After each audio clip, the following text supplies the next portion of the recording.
Beautiful day for baseball at Bluefield as the Rams host an AAC series with the Montreat Cavaliers here on the Rams Digital Sports Network. Hello, everybody. Bailey Engel, Stephen Collier here. Glad to have you with us on the Rams Digital Sports Network. Well, Steve, you know, for the Bluefield College Rams, they've won 3 games in a row. Montreat, though, they're coming in with a head full of steam as well. Yeah, the Montreat Cavaliers, they've won 6 games in a row, so they're going to come here in Bowen, and they're going to try to make a statement in the AAC. Well, the Rams coming in at 8th in the conference and Montreat at 7th. That makes it pretty interesting as well. Yeah, this game is really important.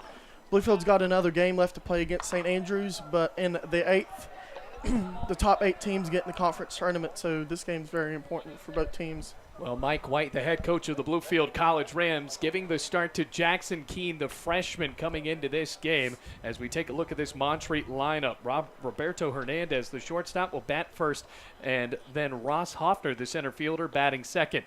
Caleb Dalton, the third baseman, batting third, while Ricky DeArmas will DH and bat in the cleanup spot. Batting fifth, the right fielder, Aaron Tacox, and then Kevin Arias, the catcher, bats sixth. A.J. Knight, the left fielder, bats seventh. Ryan Pareda, the second baseman, batting eighth. And then Austin Priesel, the first baseman, closes out the lineup for this Montreat Cavaliers team, coming from Montreat, North Carolina. Stepping up to the plate, Roberto Hernandez on the right side as the lefty rocks and offers. First pitch is high and away, and we are underway here with ball one. 6:01 Eastern Standard Time. No clouds in sight, and the sun just beaming down on the first base side. The 1-0. Swinging a foul tip glove by Jackson. Around the field, Espinal at third. At short, Castro. Perez at second base. And at first base, Oscar Torres, with Jordan Jackson completing the battery with Keene. Now the 1-1. Hitting the corner on the outside part of the plate and makes the count at 1-2. Out in left field, Josh McGee. And center, the senior, Jordan Ackerman. And in right field, the freshman, Nick Meadows. Now the 1-2. Popped up first base side now to play. Yeah, Jackson's really coming after with fastballs right now, trying to let his defense work behind him. That's been something for Jackson Keene to go with, is his confidence. Mike White starting a lot of freshmen, him as well as Alex Perkins, as that pitch scrapes in the dirt outside. As soon as I say that, he throws a breaking pitch right in the dirt. Evens the count at 2 balls, 2 strikes, and no outs. Still in the top of the first here.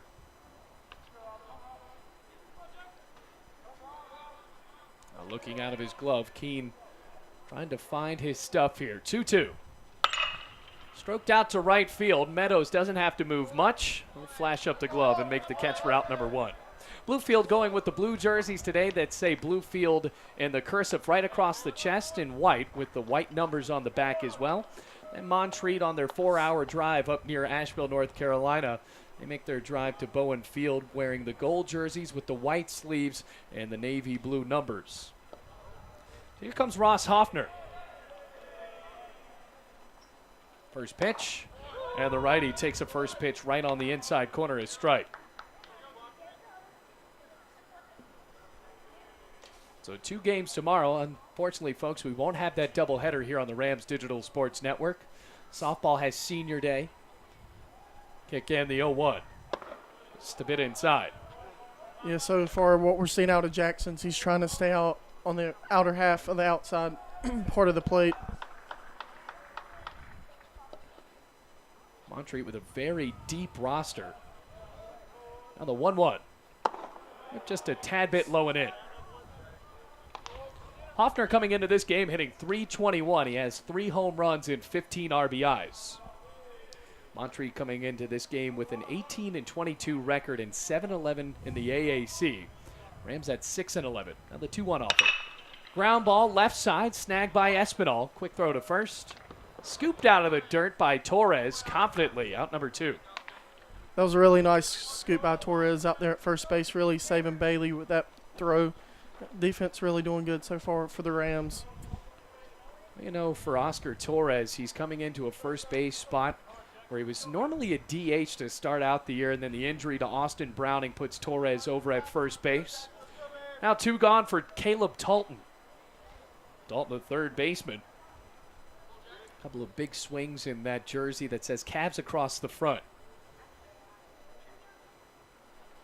Dalton leading the team in average. He's played in all 40 games, .378, has 6 home runs, and 31 RBIs to go with that, leading the team. First pitch strike, a fastball right across the knee, strike one.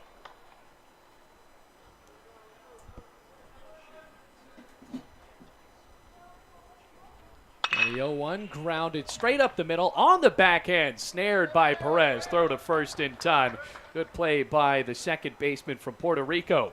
3 up, 3 down go the Cavaliers, and now Bluefield goes into the bottom of the first, all tied up at 0-0.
Welcome back to Bowen Field. This one is all tied up 0-0. Bailey Castro leads it off for Bluefield.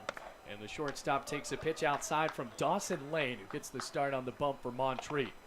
Lane on the season, part of a very deep pitching roster for this Montreat Cavaliers.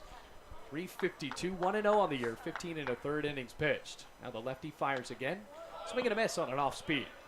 Castro doing a very good job, really complimenting those two middle infielders, Castro as well as Jose Perez, really leading the way offensively for Bluefield.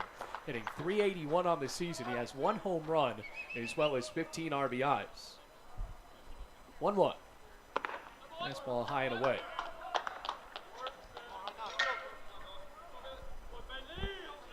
Now for Lane, that's 15 1/3 innings pitched. So not really the workhorse for the Cavs. That pitch is belted into left field, a base hit for Castro. Topping through the glove of Knight. Castro on his way to second. Relay there, not in time, and he slides in with a double.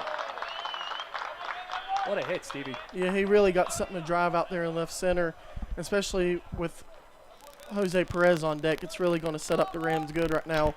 Jose leading the NEI in hits and average. Yeah, Jose Perez has absolutely torn it up for Bluefield this year. 513 on the season. No homers, but 29 RBIs, and he's a very good table setter. He scored 39 times this year in 119 at-bats. It's something we're going to see. You did an interview on Jordan Ackerman yesterday. He said the difference between the East and West Coast is Coach White, they're going to try to drive the ball early in the count. And you see with these Rams, not really afraid to swing early in the count. That time, Jose Perez takes. Well, Mike White on the third base side in his 11th year as the head coach of Bluefield College.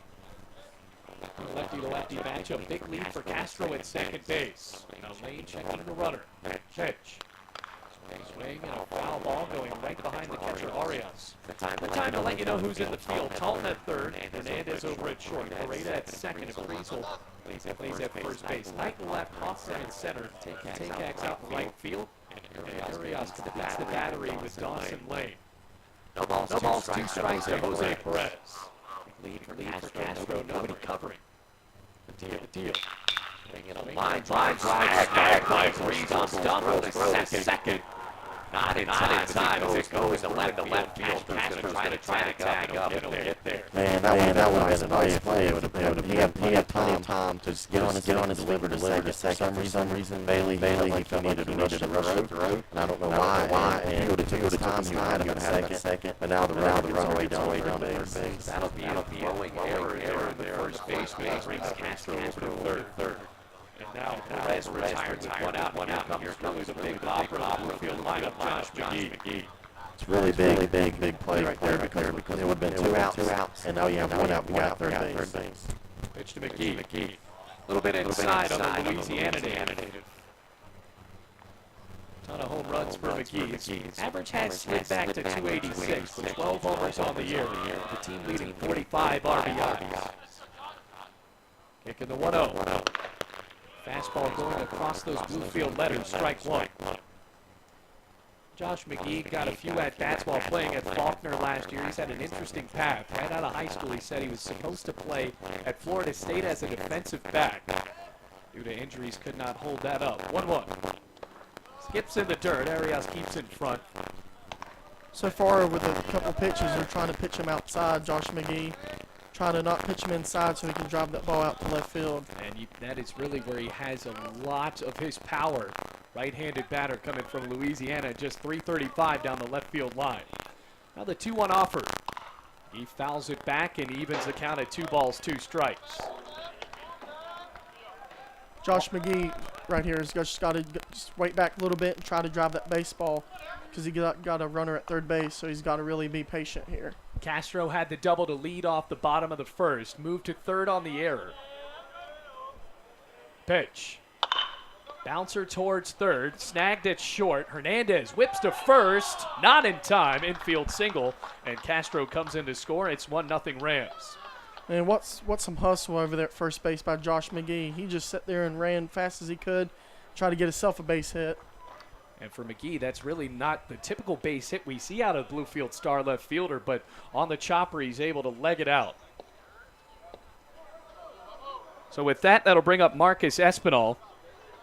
Espinal playing at third base once again. A runner at first and 1 out. Bluefield leading 1-0. McGee going ahead, pitch inside, and he's just going to get there. What a jump by Josh McGee. Lane saw him go, then just whipped it in. Arias had no throw as McGee dove in for a steal at second. Yeah, don't let his power fool you. He can run also, Bailey. Like we said, we just noted that he was going to be a defensive back at Florida State. So you don't get there by being slow. 1-0. It's on the outside corner to Espinal. For Espinal coming out of Connecticut, a 326 average. He has 3 jacks on the year to go with his 30 RBIs. Big lead for McGee at second base. Just 1 out so far after Perez lined out. Pitch. Lifted shallow right. Charging Takacs, and he'll make the catch. McGee trying to tag, flirts with it, and he'll get right back to second base. So Espinal now retired with 2 outs. That'll send up Jordan Jackson, the catcher from New Jersey. The right fielder did a good job getting that ball in because he was going away from his body to catch that ball. And Josh McGee had an opportunity to go to third base, but that right fielder didn't play around. He got that ball in. So Espinal trying to go inside out there with a lot of backspin on that ball. Just couldn't drop in a bloop base hit. With 2 outs, here comes Jackson. 294 hitter. Now the pitch. Just a bit outside. Got it 1-0. Jackson catching in the absence of Austin Browning, and also before that he had played some right field, and they put Nick Meadows down in the DH spot. Playing in his final year at Bluefield, a 1-0 count for the righty. Lane trying to get out of the inning. Bluefield leading 1-0 already. The pitch, waited on it and fouled it off the backstop. Evens the count at a ball and a strike. So far on the year for Jordan Jackson, 5 homers and 23 RBIs, 4 triples. That's actually second on the team right behind Jose Perez, who has 5. Jackson's really been swinging the bat lately pretty good, so I wouldn't be shocked here if he didn't get a double in the gap. Pitch, just a bit outside. Yeah, he swings pretty hard. We see with a lot of guys, this Bluefield team, one of the most offensively threatening NAIA baseball clubs in the entire country. Jordan Jackson just trying to be a part of that, a guy that just swings for the fences. 2 balls, 1 strike. The offer. popped up foul, and that'll go right over the batting facility and into the trees. Jackson's a little upset with himself. I think they always say you have a pitch to hit in the count, and that was his pitch, and I think he knew that, and he's a little upset with himself. Well, for 2 balls, 2 strikes for Jordan Jackson. Wearing number 8. Rams not going with the cream-colored jerseys to open up this series, going with the blue ones. Cream-colored jerseys, probably the favorite of the Rams. Supposed to get red ones next year. 2 balls, 2 strikes, and 2 outs. McGee over at second base. He has an infield single and stole the bag. Rams have already scored a run today thanks to McGee's infield single. 2-2. Hit on the ground over to second. Pareda has it. His toss to first in time, and the inning is over. But the Rams score a run on 2 hits, 1 error, and 1 man left on base. It's 1-0 Rams headed to the second.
Welcome back to Bluefield, everybody. The Rams able to score in the bottom of the first inning. It's 1-0. Jackson Keene on the mound deals to the 4-hitter Ricky DeArmas, who swings and misses and just tossed the bat down the third baseline.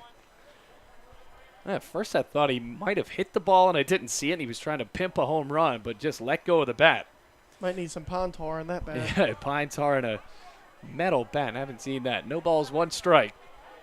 The 4, 5, 6 part of the lineup. Now the 0-1. High and outside.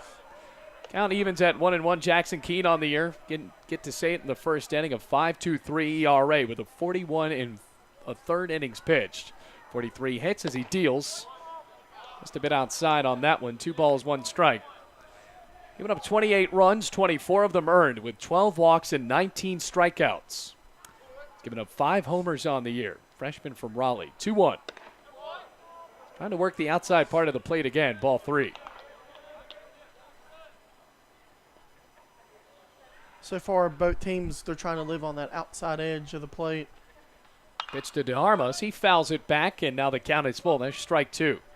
DeArmas with a .322 average. He has a trio of home runs on the year with 21 RBIs.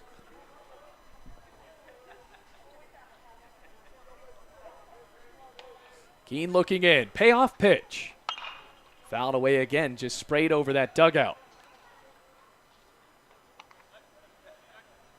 Goes by Ricky. Full name Ricardo. Senior coming from Miami, Florida. They actually have, Bailey, they have 13 players on their roster from Florida. That's really crazy. Pitch. Swing and a miss, dropped, and Jackson lays down the tag. So the first strikeout of the day for Jackson Keene.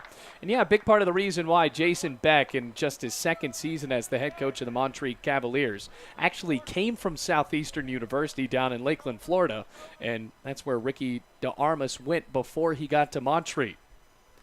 So with a strikeout in the books, here comes Aaron Taycox. We're in the top of the second inning, 1-0 Bluefield. Just one out, and now a lefty to the plate. The pitch.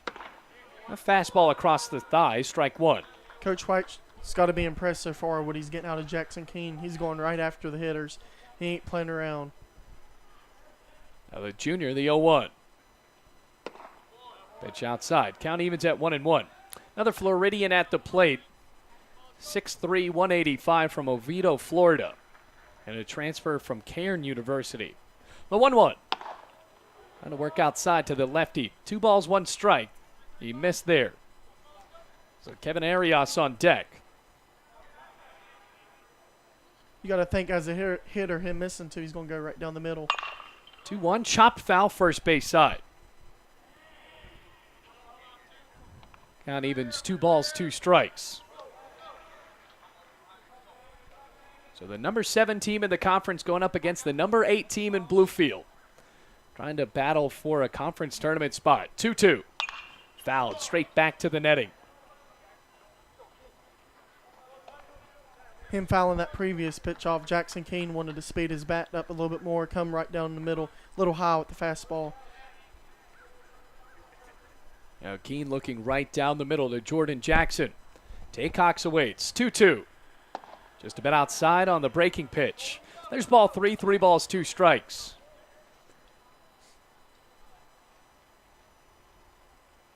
For Taycox on the season, 347 with 3 homers and 21 RBIs. Payoff just a bit high on the 6'3" batter, and there's the first walk of the day for the freshman.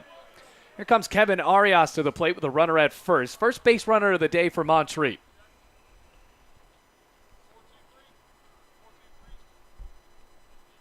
This guy's one of their leaders in RBI, so I wouldn't be surprised if they try to get this guy moving at first base, maybe get him in scoring position. Yeah, he's got 9 home runs. That leads the team in homers with 24 RBIs, which is second right behind Talton. Pitch. Inside, bouncing away from Jackson down the first base line, and that one might be scored as a wild pitch. Either way, it moves Taycox over to second base. I was talking about a stolen base, but I didn't know it was going to be a wild pitch, Yep. so I think they'll take that even better. Well, they have the jump there as now Arias will step up to the plate on the right side. Got a few fans making their way out on this Friday night for baseball. Pretty warm, not that windy in Bluefield today. We've came so used to. Supposed to get a little bit colder on Monday, right around 40 degrees, but enjoying the spring weather today. Big lead at second, 1-0. Fastball misses high and away. 2 balls, no strikes. I don't like that word, cold, Bailey. Please don't mention it. Well, it I like it. snowed just about a week ago, and it seems like every time the winter weather revisits us, it's right after a day just like this. I'm a tad bit skeptical. 2 balls, no strikes. Runner stays at second. Bluefield leading 1-0 as the pitch. Big swing and a miss. There's strike one. Keene looking back at the runner at second base. I was talking to Nolan Soto, assistant coach Nolan Soto's dad, and he came from California, and he brought the sunshine with him, and now he's going to leave, and it's going to go back with him. Keene ready, 2-1. Bouncer over towards short, snagged by Castro. Quick throw, got him. That moves Taycox over to the corner with 2 outs. You don't usually see a guy at second go to third when it's hit on the left side of the infield. The way that ball was hit, he had a good chance to get to third. Well, Taycox right there, it almost looked like he was trying to shield the ball away from Castro for just a second. Almost hit him. And got out of the way. Castro able to play through it. Here comes A.J. Knight, the left fielder. Is hitting .228 on the year. Got a runner at third. The pitch. Swinging a high fly ball out to right center field. Ackerman giving chase, and that one is going to hit the base of the wall. Knight on his way to second, and he's going to stand in with an RBI double. Tied up 1-1. That was one of the first mistakes we've seen so far, Jackson. That ball just hanged right over the plate. Fastball right down the middle, and the hitter took advantage of it. They went opposite field there. A lot of power, and with a little bit of wind that's even blowing out towards center field, that possibly could have lifted the ball over the wall. But an RBI double for A.J. Knight brings Taycox in, and it's 1-1. Just in the top of the second. Now another lefty coming up with 2 outs, Ryan Pareda. And with the outfield we have, they hit it right in the best spot, so we couldn't get it. A big alley between Meadows as well as Ackerman. The pitch. Fouled straight back. Jackson trying to track it down. He can't get it. No balls, 1 strike. Inning started off with a strikeout from De Armas. Taycox got on with a walk. Moved all the way to third after a wild pitch as well as a ground ball hit by Kevin Arias. No balls, 1 strike, 2 outs. This could possibly be an even game with such even records so far. 0-1. It's been outside on the corner. Bluefield finding some success on the season, especially in those midweek games. They're 20-12 on the year, 6-11 in conference. If you take a look at their schedule, the teams they play on the road, possibly some of the better teams in the entire conference. If you look at teams like Bryan as well as Tennessee Wesleyan getting swept by the Bulldogs last week. Yeah, these are really 2 evenly matched opponents. If you look at their similar opponents, Montreat's 9-7 against them, and Bluefield's 11-5 against the same opponents they've played. So they're pretty close together. Well, no balls, 2 strikes, and 2 outs. Runner at second base. Keene aware of that. Pitch. Swinging a line drive, left field, opposite field hit, and that'll bring a run in. Relay getting just a bit late, and it's an RBI single for Ryan Pareda, and Montreat leads it 2-1. So A.J. Knight had a healthy jump as that ball was sprayed out to left field. They're starting to put the bat on the barrel on the ball and starting to get some hits. And Montreat doing that towards the bottom of their lineup. So A.J. Knight's double was the first hit we've seen from the Cavaliers today, and then Pareda followed suit. So here comes Austin Priesel. Priesel on the season, a decent hitter at .282. He's got a pair of jacks this year with 13 RBIs. Lefty deals in as that pitch is hit high into the air, out to center. Ackerman backpedaling, tracks it down and makes the catch for out number 3. 2-run score on 2 hits, no errors, and 1 man left on base. Montreat takes the 2-1 lead. Going to be right back in Bluefield after this for the bottom of the second.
Welcome back to Bowen. Bluefield trailing 2-1. Here's Oscar Torres leading it off. There's 6-7-8 up as Torres strokes it out to left field. A base hit on the first pitch of the bottom of the second. Rams trailing by 1, and now the potential tying run at first base. So you're right, Stevie. Right when the first inning started, you noted that Mike White and this Bluefield College Rams team swings early in the count, and Torres didn't wait at all on that one. Didn't waste no time at all. So here's Jordan Ackerman, now second on the team in average. Center fielder coming from John Day, Oregon. Dawson Lane pitches. Bunt laid down, a hard one right to second base. Pareda with a toss. Got him. That was still trouble because of how speedy Jordan Ackerman was. And so far, we've only seen 2 pitches in the bottom of the second. And already an out as Torres moves over to second base. Some of the sacrificed intact. That'll put Ackerman into the dugout. And here comes Nick Meadows. Meadows, the lone position player that's really a staple in the Bluefield lineup, digs in on the right side. Got Torres at second base. A spread out stance for Nick Meadows. freshman from Christiansburg. That pitch is belted into center field, chasing up Hoffner. He traps it as the ball bounces into his glove, and Nick Meadows is on with a single. Rams just swinging away, Stevie. There's only been 3 pitches. Yeah, the center fielder did a good job, though, trying to deke the runner at second base to only keep him to go to third base. Because that runner, you didn't know, center fielder didn't know if he was going to get it or not. But, yeah, the Rams, they're hitting away early in the counts, and they're trying to ambush the pitcher. Coach White talks about ambushing the pitcher all the time. Now he's hoping that Joseph Cardona can do that here, the DH. And has struggled, played in some JV games for Bluefield.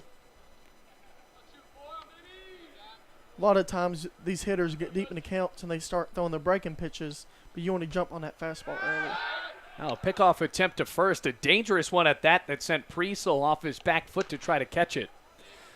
For Joseph Cardona, he's due for a big hit, just 179 on the year, making his 8th start as a Ram. No homers and 3 RBIs. You could see some movement on the base paths here in a few minutes. Runners on the corners with 1 out, 2-1 Montreat leads. Pitch. Swinging a foul ball driven right back to the backstop. Strike 1. So still swinging at the first pitch. And Bluefield with a chance to tie it up here possibly. Being with Coach White a couple of years, he likes to move a lot on bases with guys at first and third. Have to see what Nick Meadows does. Lane very aware of that. 0-1. And the dirt trapped in front by Arias as Cardona waves up a hand to tell Torres to get back to third base. I was talking with the assistant coach Garrett Schilling just yesterday, and he notes that Cardona is one of the smarter Bluefield College Rams, speaks 3 languages. I can barely speak one. Good thing you got you a headset today. The 1-1. Swing and a miss. Well behind on the fastball. 1 ball, 2 strikes, and 1 out. Cardona takes a long look at the bat, digs in on the left side. Already a couple of base hits. Montreat leading by 1 run, but Bluefield with 4 hits on the day so far, just in the bottom of the second now. 1-2. Outside, and Arias gets up out of the crouch, getting those runners to go back on the corners. Sun really beaming down on the first base side. This is one of the later games Bluefield has played so far this year. Now they have a doubleheader tomorrow with a 9-inning game and a 7-inning game. 2 balls, 2 strikes. The offer. Swing and a miss. Strike 3, and there is the first strikeout for Dawson Lane in the game. That was a big strikeout right there with the guy on third base and first base with 1 out. Now with 2 outs, fly ball gets him out of the inning. Here comes Bailey Castro, the shortstop, got a double in the first inning. Came in to score a run. He's 1 for 1. If I'm the pitcher right here, I'm really going after Bailey with Jose on deck. I don't want to waste any time with the hottest hitter on deck. Now the pitch. Castro just belts it foul down the third baseline. Yeah, you can say that, but really, Bailey Castro really isn't a slouch as well. I mean, he comes into this game hitting .381. So I guess pick your poison, right? Yeah, top-heavy part of the lineup. No balls, 1 strike. Torres clapping with the lead at third base. Meadows at first. Now the 0-1. Just a bit outside. Arias traps in front. A slightly deep backstop here at Bowen Field, also the home of the Bluefield Blue Jays. 335 on the corners and just about 400 feet deep center. Ball can fly out of here if the wind is blowing, and it flows a little towards center field right now. 1-1. Swung on, line drive into center field, a base hit. That'll score Torres and move Meadows over to second. RBI single for Bailey Castro, and the game is tied at 2-2. Oh, that ball was just sitting there hanging up for him to hit it. I could see that thing just hanging. I think that curveball I don't think he got a good grip on it. So for Bailey Castro, a little bit of backspin. You saw it come off of the bat and then just dribble out into center. Game is tied up 2-2. Now the pitch to Jose Perez. He swings and drives left field. Meadows on third, getting the green light to go home. Throw to the plate. Not in time, and the freshman slides in to give Bluefield the lead. Nick Meadows really hustling around there. That tag was really close, but not in time. Bluefield really starting to get to this pitcher. Yeah, for Jose Perez, he didn't really destroy that ball out to left field. So when you see Mike White give the green light to Nick Meadows around third, he has a lot of confidence in his freshman speed. And when he went right to home, Meadows just beat that throw by a second. A good slide, and already a pitching change in the works. We're going to have to see who this is. Looks like it'll be Bryson Paget to get the relief opportunity for Montreat. We're going to let him warm up and take a break here on the Rams Digital Sports Network. Bluefield leads this one 3-2 with 2 outs in the bottom of the second.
Welcome back to Bowen, everybody. 3-2. Bluefield leads in this one when the bottom of the second with runners on the corners. And a new pitcher in is Bryson Paget. Right across the middle to Josh McGee, who already has an RBI single. This is how the bottom of the second started out. Oscar Torres got on with a single.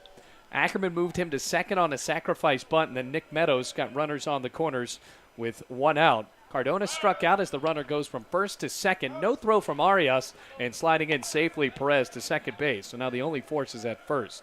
Then Castro got on with an RBI single. Jose Perez knocked in Nick Meadows all the way from second on a little fly ball into left field. So Meadows beat that throw on the relay in, and Bluefield leads 3-2 with 2 outs. 0-2 to McGee. Check swing outside. Did he go? Yes. Josh McGee goes down on strikes, and Paget comes in and gets the job done. The Rams score 2 runs on 4 hits, no errors, and 2 men left on base. It's 3-2 Bluefield as we go to the third inning at Bowen Field.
Right back at Bowen Field as that bunt is laid down the first baseline by Roberto Hernandez, and it goes foul.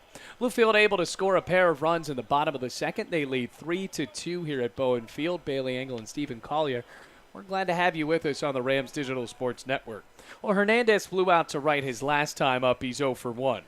It'll be Hoffner and Talton all due up to try to find a hit off of Jackson Keene. That pitch is stroked out to left center field. Ackerman racing back, diving, and it gets past his glove and rolls to the warning track. Hernandez on his way to second, getting the green light to go to third. Relay there, not in time as Hernandez dives in for a triple. Man, that was a big hit for Montreat right there. After giving up 2 runs, first pitch of the game, drives it to left center. Ackerman can't catch up to it. Now they got a guy standing on third base. It was a risky decision for Jordan Ackerman to lay out to try to get that ball. He missed it by just seemingly an inch as it rolled to the warning track, and Hernandez is not the guy that you really want to gamble with if you can, because he gets all the way over to third base in a hurry. Here's Ross Hoffner as Hernandez represents the potential tying run. All tied up at, or Bluefield leads at 3-2. As a check swing goes off the end of the bat of Hoffner, and it's strike one. He grounded out to third his last time up.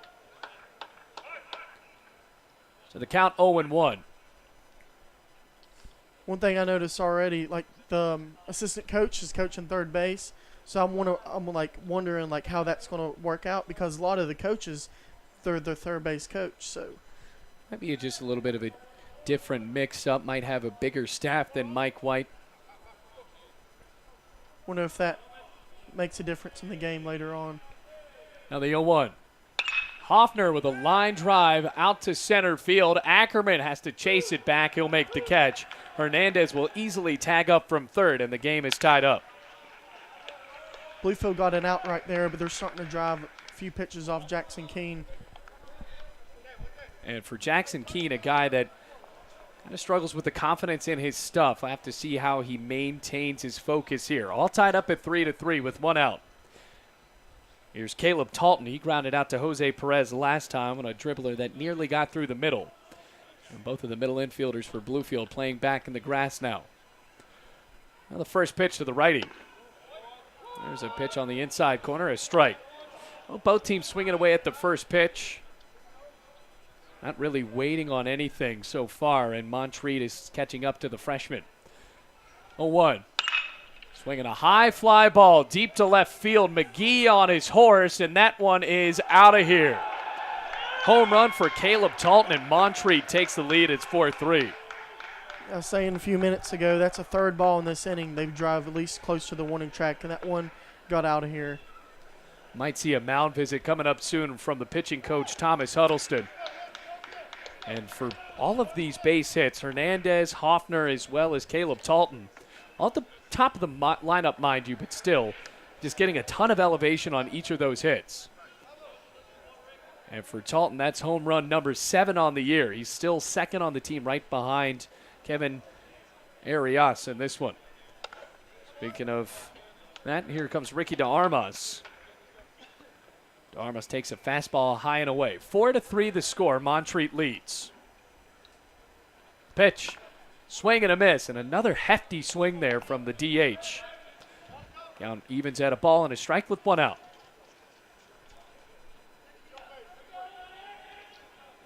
See Jackson come back with an off speed. Now the 1-1 zooms outside, ball 2. Nobody warming up in the bullpen as of yet for Bluefield. Just in the top of the third inning, Montreat has painted 2 runs on the board. 2-1. DeArmas watches the pitch go a little bit outside on a good eye. It's ball 3. The count at 3-1. I make sure Keene can really keep going here. He rocks and deals. 3-1, fouled straight back, and now he has him back. 3 balls, 2 strikes, a full count.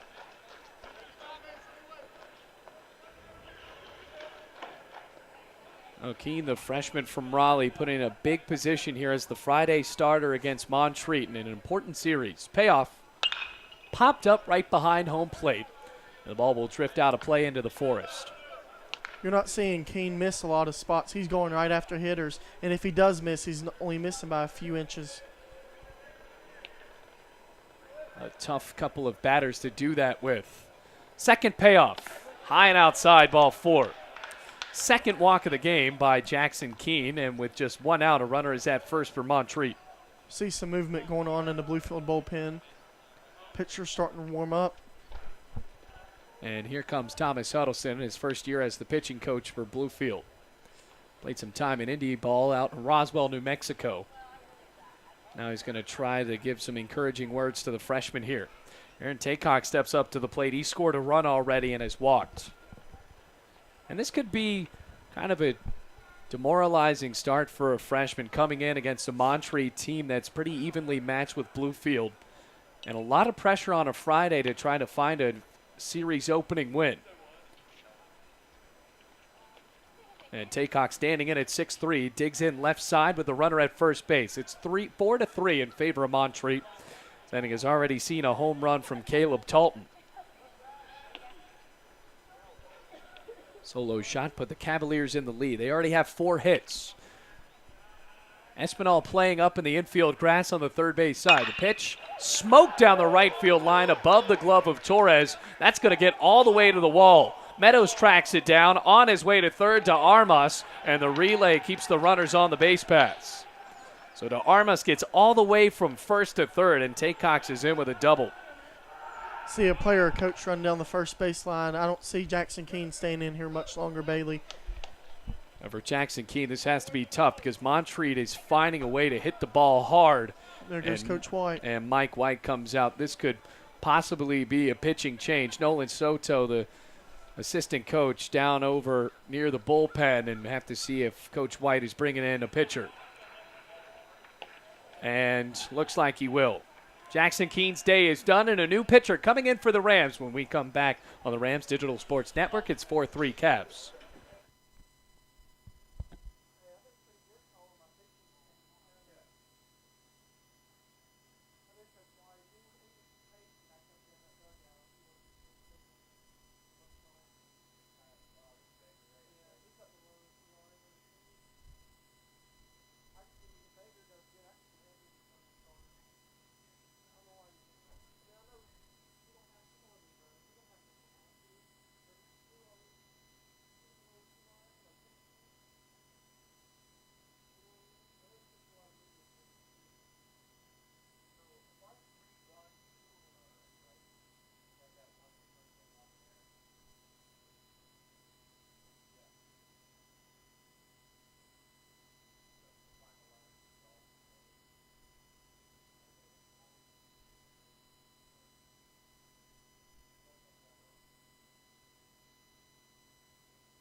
Welcome back here on the Rams Digital Sports Network. It's 4-3 in favor of Montreat, and now into the top of the third. Edgar Reyes will be the pitcher coming out of the bullpen for Jackson Keene. Reyes got a pretty great win a couple of days ago against Johnson University in a game that went an hour and 8 minutes. Pitcher from Las Vegas, Nevada, has the lowest ERA on the team at 169. 21 and a third innings pitched for the senior, has 16 hits, 6 runs, only 4 earned, and then 7 walks with 18 strikeouts. Bailey, we haven't even made it out of the third inning, and both teams already have gone to their bullpen. I'm wondering if that's going to put a toll on both teams as the series goes on. Well, Perkins will likely get the start in Game 2 tomorrow. Have to see who Mike White throws in Game 3. 1 out, 2 runners in scoring position. And here's Kevin Arias with 9 homers on the year. The pitch, Arias tries to chase a high fastball, and he fouls it right off of the right hand of Jordan Jackson. That had to sting. There's strike 1. Yeah, nobody in the Bluefield dugout wants to see Jackson shaking his hand with all the injuries we've had so far with the catching position. So hopefully he can get that healed up pretty quick. And Edgar Reyes, the pitcher out on the mound, he's been one of Bluefield's best midweek starters, so maybe he can earn a spot right here if he eats some innings up for Bluefield. There was just so much command we saw from him in the Johnson University win. And that was a real pitching duel. I've never seen a game. Now, mind you, it was 7 innings, but still, went an hour and 8 minutes. So no balls, 1 strike as Reyes gets right back on the rubber. Arias on the right side. He's trying to knock into Armas from third and Taycox from second, who has a double.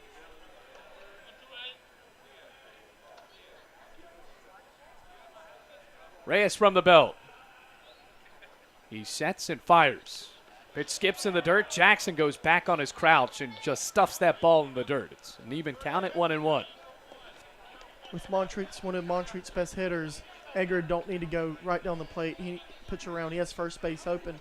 You don't want to give in to this hitter right now. Ball and a strike with 1 out. Long inning already for Bluefield. The only out was a sacrifice fly from Ross Hoffner. 1-1. Swing and a miss. Kind of a lackadaisical swing on the off-speed outside. And it's strike 2. A ball and 2 strikes with 1 out.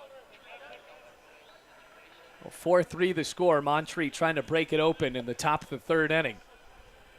If I was Edgar, I would probably come back with another breaking pitch right now to Arias. Reyes looking in. Nods, pitches. Swinging a line drive down the left field line and just foul. So he pulled that one. Already seen a triple, a home run, as well as a double from Montreat in this inning. Make that 2 doubles on the day for the Cavaliers. I don't know if you see Jose Perez out there. He's playing a weird position at second base. He's playing in on the grass. And if you see Bailey Castro over at short, he's also just about toes in the fringe out in left field.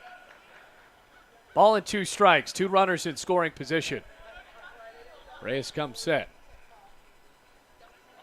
1-2 deal. Swinging a liner again down the left field line and hooking foul. So it looks like Arias has jumped on those first 2 off-speed pitches from Reyes. He's well out in front.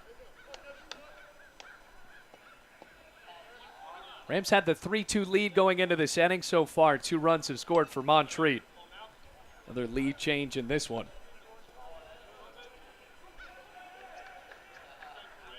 With the sun starting to set on the first base side, Reyes is still battling here with Kevin Arias. Another nod and the pitch. High and away. There's 2 balls, 2 strikes now.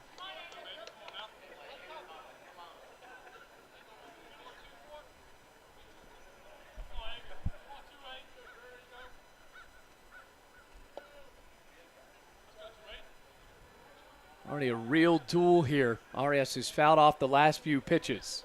You got to be careful right here if you're Bluefield. Don't give in to the hitter. 2 guys in scoring position. 2-2 offer. Swinging a shallow pop-up right side. Perez backing up. Meadows charging in, and it is dropped. Perez couldn't hold on to it, and the run easily scores from third. The miscommunication was there between Perez as well as the freshman Nick Meadows. And Perez just couldn't hang on to it as it plops right out of his palm. So he'll get on with an E4, and the run will score to make it 5-3. I don't know if, Bailey, if you have a play of the game, but whatever happens in this game, you got to look back. That's a major, major, major event. Because you could have 2 outs with the guy at third base. Now you got 1 out. Another run comes in. The guy goes first base. 2 guys on base. Now Bluefield can't catch a break in the top of the 3rd. Here's A.J. Knight, who already smacked a double last time. Drove in a run. Also scored, so a big 1-for-1 for A.J. Knight. Runners at second and first. 5-3 the score. Montreat putting it on here. 3 runs in the top of the 3rd inning. Reyes looking around, pitches. Fouled straight back. Oh, Montreat just swinging away already. Both of these teams pretty offensively noted.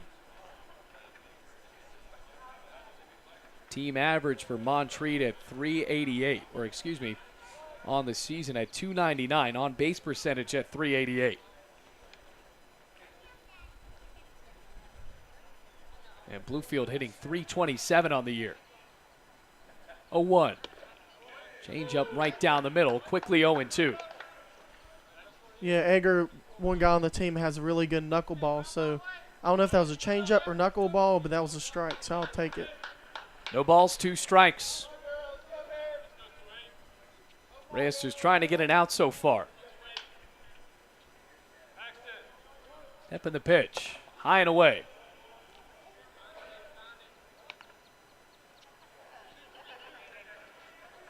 Not necessarily a high slot for Edgar Reyes and his follow-through. Doesn't go sidearm either. Ball and 2 strikes with 1 out. Bluefield would really love a ground ball right here. Get him out of this inning. We throw a knuckleball, change up, see what he can do. 1-2 pitch. Ground ball hit to short. Castro tosses second. Out there, throw to first. There you go. In time. 6-4-3 double play. Gets Bluefield out of that jam as Arias as well as A.J. Knight are taken off of the base paths. But 3-run score on 3 hits and 1 error as we head to the bottom of the third. It's 5-3 Montreat.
Rams trailing now 5-3 into the bottom of the third. First pitch to Marcus Espinal a bit high. That inning kind of got away from Bluefield and Jackson Keene. That was a triple given up by Keene and then a home run to Caleb Talton. Pitch goes inside. Espinal, even in a count at 1-1. He's 0 for 1. Flew out to Takeax in right field.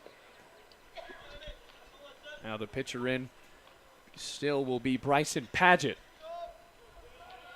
Count evens at 1-1. The pitch. Espinal watches it go outside. So a final line for Dawson Lane. An inning and 2/3, 6 hits, 3 runs, 2 of them earned. No walks and a strikeout. Kick of the 2-1. Spit outside, and Espinal is up in the count, 3 balls and a strike. If I'm Montreat and I'm the pitcher, I want to go right after Bluefield. Your team just gives you 3 runs. Go out there and throw strikes. That pitch is grounded towards third, snagged on the backhand. Throw to first. Hopping through the glove of Priesel, and on to second goes Espinal. So a tough play there on a long throw from Talton. Priesel couldn't get it on the hop, and after the error, Espinal will get to second base. If you're Coach White, you don't care if they get a hit, walk, hit by pitch. You just want to get them on base. I have to apologize. They gave us the wrong seeming roster on their lineup card. So number 26 has been James Crowder, the pitcher. So Crowder looking into Jordan Jackson now with a runner at second base. The pitch, and it's an off-speed pitch right across the middle. It says 26 right on this little piece of pink paper they have, but instead it's been James Crowder pitching. And Crowder on the year with a .352 ERA. Has 1 save with 30 and 2/3 innings pitched.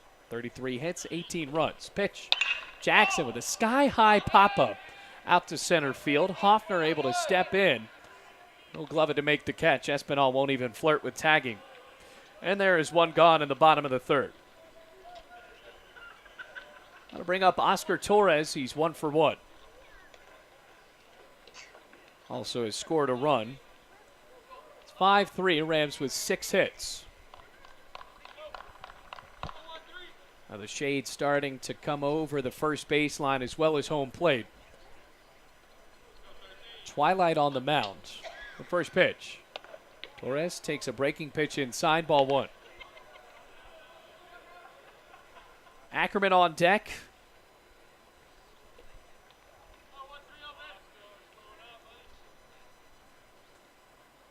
1-0. With another breaking pitch, and this time it goes right over the plate. Evens the count at 1-1. Yeah, the first breaking pitch missed by a little bit. That was a little bit better of a breaking pitch. Goes down the middle for strike. Now the 1-1. Torres fouls it away. So it looks like he's going breaking pitch, all to the Rams first baseman. Former Bluefield pitching coach once said, Tonio Castros, if it's not broke, keep throwing it. Of course, the Bluefield Blue Jays, 1-2. Swinging a grounder towards the hole and through into left field for a base hit. Espinal held up at third as the ball is lobbed back into the infield by Knight and left. And that's the second single of the day for Oscar Torres. Now that's the 7th hit for Bluefield. And between both teams, there are 12 hits. It's already a lot of offense, and we're just in the bottom of the third. Score is at 5-3. Here comes Jordan Ackerman, who had a sacrifice bunt back in the second inning. If I was Montreat, I would be careful because Jordan Ackerman can lay down that bunt, and he laid down it earlier. So you better be in the right defense if he drops it down. Have to see the squeeze here with Espinal over at third base. Now at first, Oscar Torres. Pitch. Outside and low. 1 ball, no strikes, and 1 out. It was interesting talking with Jordan Ackerman yesterday.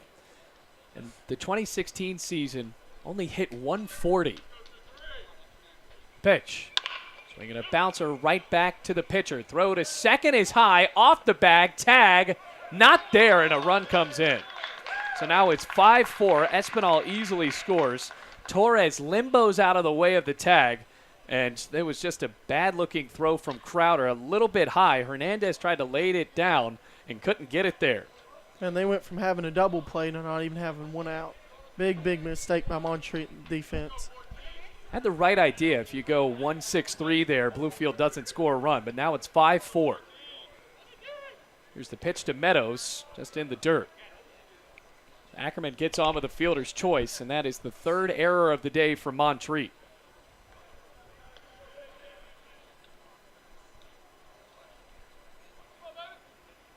Now the pitch. Outside and low. 2 balls, no strikes. Seesawing effect in this game so far as a time is called by Arias. He's going to talk this one over with Crowder. Both teams answering to each other's offensive prowess in this one. We might have a long game with a ton of scoring if this keeps going on. If I'm Nick Meadows, I'm setting fastball. That's why that catcher went to go talk to that pitcher. Danger count, 2 guys on base. They want to be on the same page because these runs matter, and you want to know what's coming. You don't want to get crossed up. 2 balls, no strikes to the freshman. Runners at second and first with just 1 out. Crocker, pitch. Slow roller, first base side, and fielded in foul territory. Well, with Crowder, rather, it's a 2-1 count. Just 1 out, Nick Meadows at the plate. 5-4 the score. Rams out on that scoreboard so far. It says 1 run in the first, 2 runs in the second, and they've scored a run in the 3rd inning. Montreat has scored 2 runs in the second and 3 in the top of the 3rd. Now we're in the bottom of the 3rd, folks. No spread out stance for Nick Meadows. Kick in the offer. Pitch grounded over to third, tossed to second there, throw to first in time. 5-4-3 double play takes the Rams off the base paths. So that is it for the 3rd inning. Bluefield able to score, though, 1 run on 2 hits and 2 errors, and now Bluefield is just within 1 run. It's 5-4 Montreat as we head to the 4th.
Welcome back to Bluefield, everybody. Rams down in this one, 5-4. Edgar Reyes on the mound. It's a one-run game in the top of the fourth.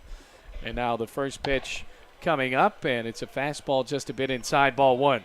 Ryan Pareda at the plate right now. The lefty has an RBI single back in the second inning. Have a final line for you right here for Jackson Keene. 2 1/3, 5 hits. Go with 5 earned runs and 2 walks with 1 strikeout. 1-0. Swinging a belt foul right back behind the plate. Kind of evens out a ball and a strike. The birds chirping and the sun setting. Really nice night for baseball. We also have a lot of fans coming in. I'll probably say this is probably the most attendance we've had all season for a college game. Yeah, it's a tough deal to try to get players or fans in right in the middle of the week.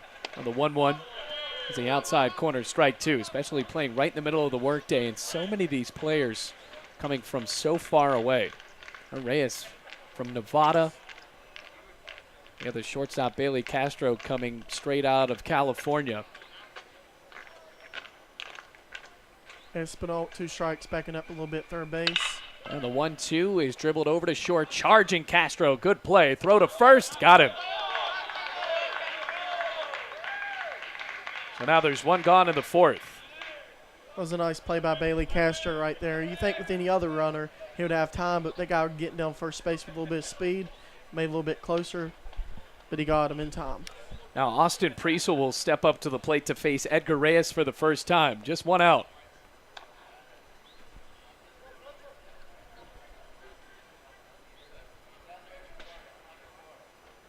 Pitch, high and in.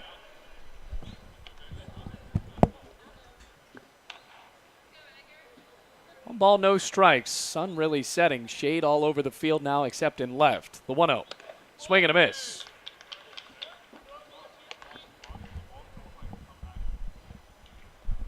Well, for Reyes so far in this one, showing command as one of the better midweek guys for Bluefield, and then on the weekends coming in the middle of the game. 1-1. It's a fastball just getting in there on the top right corner. Counters at a ball and 2 strikes, and the field lights are starting to pop on here at Bowen. 1-2. Check. Didn't go around. It's a dropping low pitch. 2 balls, 2 strikes. One of the first times that the Rams have played night baseball here at Bowen Field. At least this season. Last year, we used to play night games in February.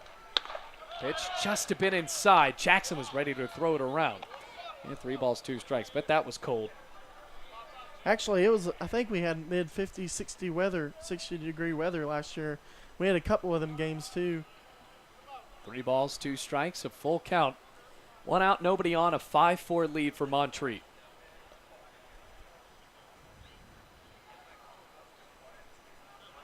Reyes with a long look in. Starts the motion, pitches. Payoff, high and in, ball 4. There's the first walk for Edgar Reyes. And the 3rd walk that Montreat has earned today. Right back to the top of the lineup with Roberto Hernandez. He tripled and scored back in the 3rd inning, 1 for 2. Espinal, third baseman's creeping in a little bit. Got to respect the bunt here. And for the shortstop, his last time, though, he had a lot of drive. Ackerman almost got it right on the end of his glove, and it rolled to the warning track. Feet are close in the stance. Pitch. It's a high fastball. Looks like Hernandez steps into it with that left drive foot when the pitch is fired in. Edgar also has a little slow delivery, so I wouldn't be surprised if the runner at first base don't pick up on that, try to maybe steal a bag. 1 ball, no strikes. Pitch. Hernandez lifts it out to right field. Meadows races to his right, and he'll make the catch route number 2. Priesel stays at first base. Down to the 2-hitter Ross Hoffner, 0 for 1 with an RBI on a sacrifice back in the 3rd inning.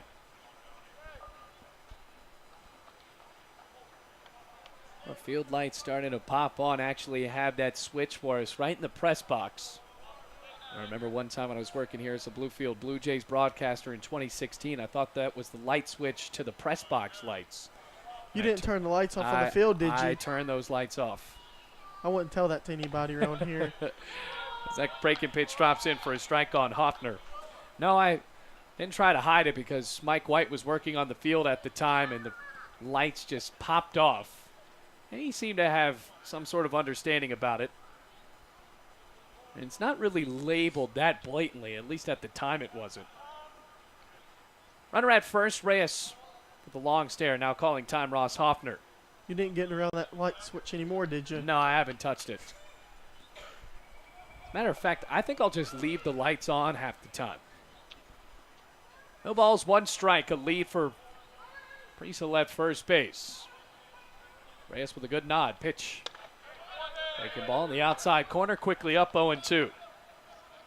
With all the weather, though, we've had, you couldn't ask for a better night. Friday night, baseball, 7 o'clock, lights on, field, beautiful field. 2 conference opponents going at it. And really one of the more important series that the Rams have played in this year. Reyes looks over his shoulder. From the set. 0-2 pitch. Swing and a miss at a pitch in the dirt, and actually just got a piece of it. Couldn't hear that ting from up here, but Jackson didn't try to chase the ball down, and the count remains no balls, 2 strikes. And with 2 outs, that hitter could have went down to first base, but with 1 out, he couldn't have. So actually, I think Bluefield caught a break there because I think he could have made it down to first base. No balls, 2 strikes, 2 outs. 5-4 lead for Montreat, the top of the 4th. Trying to possibly add on to it here. Reyes working for a scoreless inning. Another 0-2. Fastball just a bit high, and there's the first ball of the at-bat. Here's some barking on the other end from the Bluefield dugout, as well as some from Montreat on the third base side.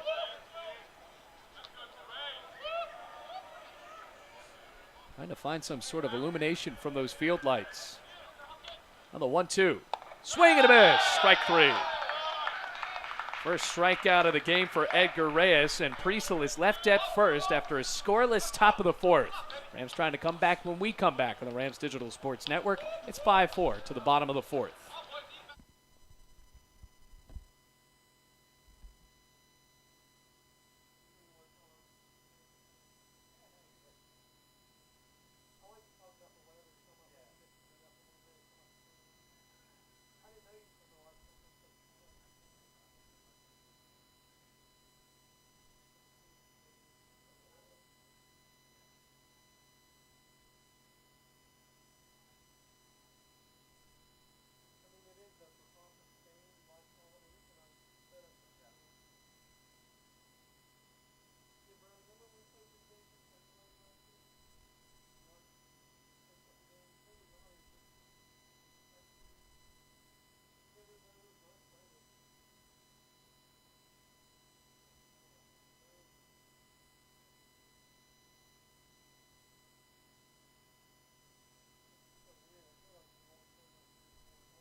Good and important ball game here in the bottom of the 4th. 5-4 the score. Montreat wins scoreless there.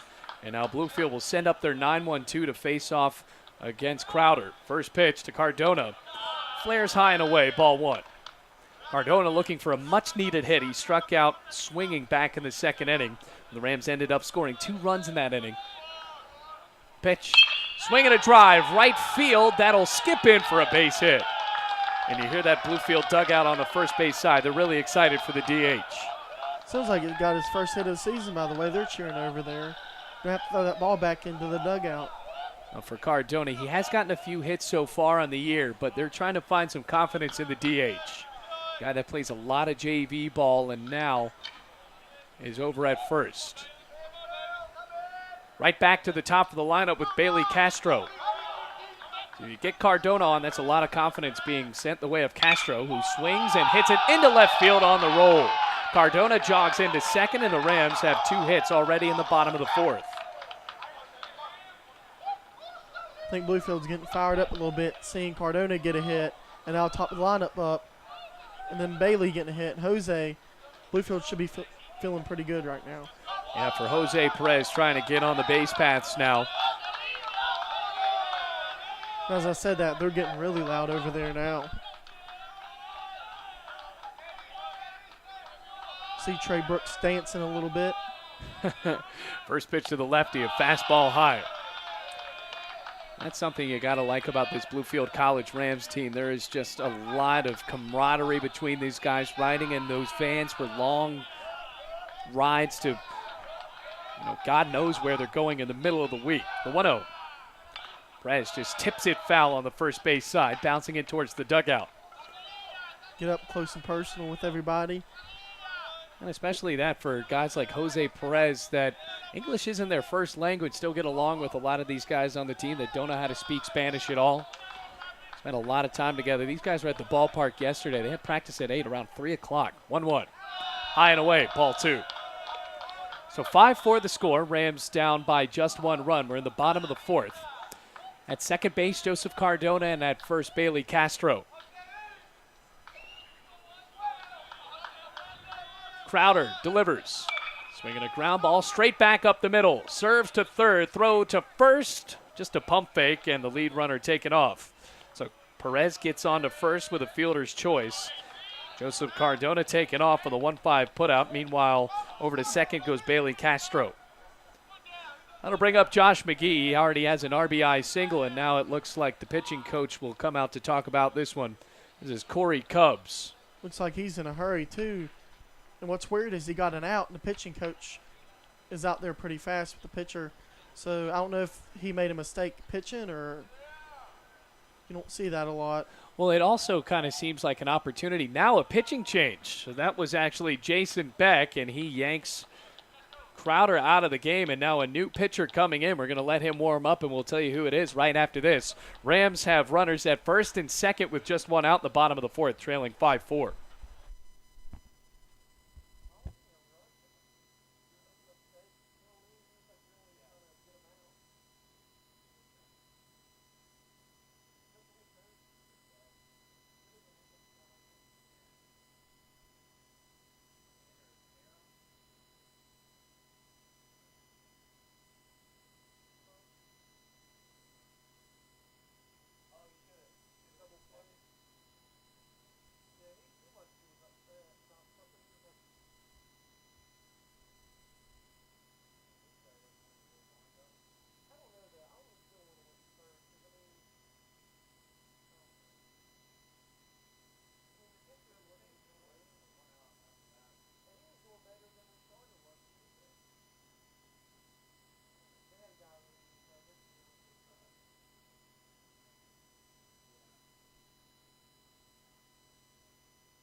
New pitcher in is Tanner Parham. The right-handed pitcher doesn't have that much of a windup, and now he comes in to face the biggest power hitter maybe in the AAC, and Josh McGee. It's 5-4 with 1 out in the bottom of the 4th. At second base, Bailey Castro. He got there on his single, and Jose Perez on at first with a fielder's choice. Just 1 out, and Josh McGee looking for a big hit. He's 1 for 2.